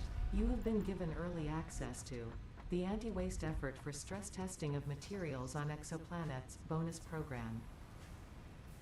Funneling parts into the Awesome Resource Sink, depending on their amount and complexity, will grant you coupons in the Awesome store, which can be exchanged for bonus rewards. Examples of bonus content are parts, walls, factory attachments, and cosmetics. Fixit is working hard to develop additional options, which will be added to the Awesome store in the future. Go that extra kilometer. Okay. Go awesome. Well, let's see. It is getting, yeah, it is past 5. I'm going to have to bring the live stream to a close here. So thank you guys for tuning in. We will see you guys later. I hope you guys have a good night. And for anyone who watches this later, I hope you have a good night, morning, afternoon, whenever this finds you. All right, we'll see you guys next time, which should be tomorrow. I did not do a stream yesterday, but I am planning on doing a stream Tuesday, Wednesday, Thursday. So your 99% Reese's Cup. Well, I hope you have a good Reese's evening. All right, we'll catch you next time.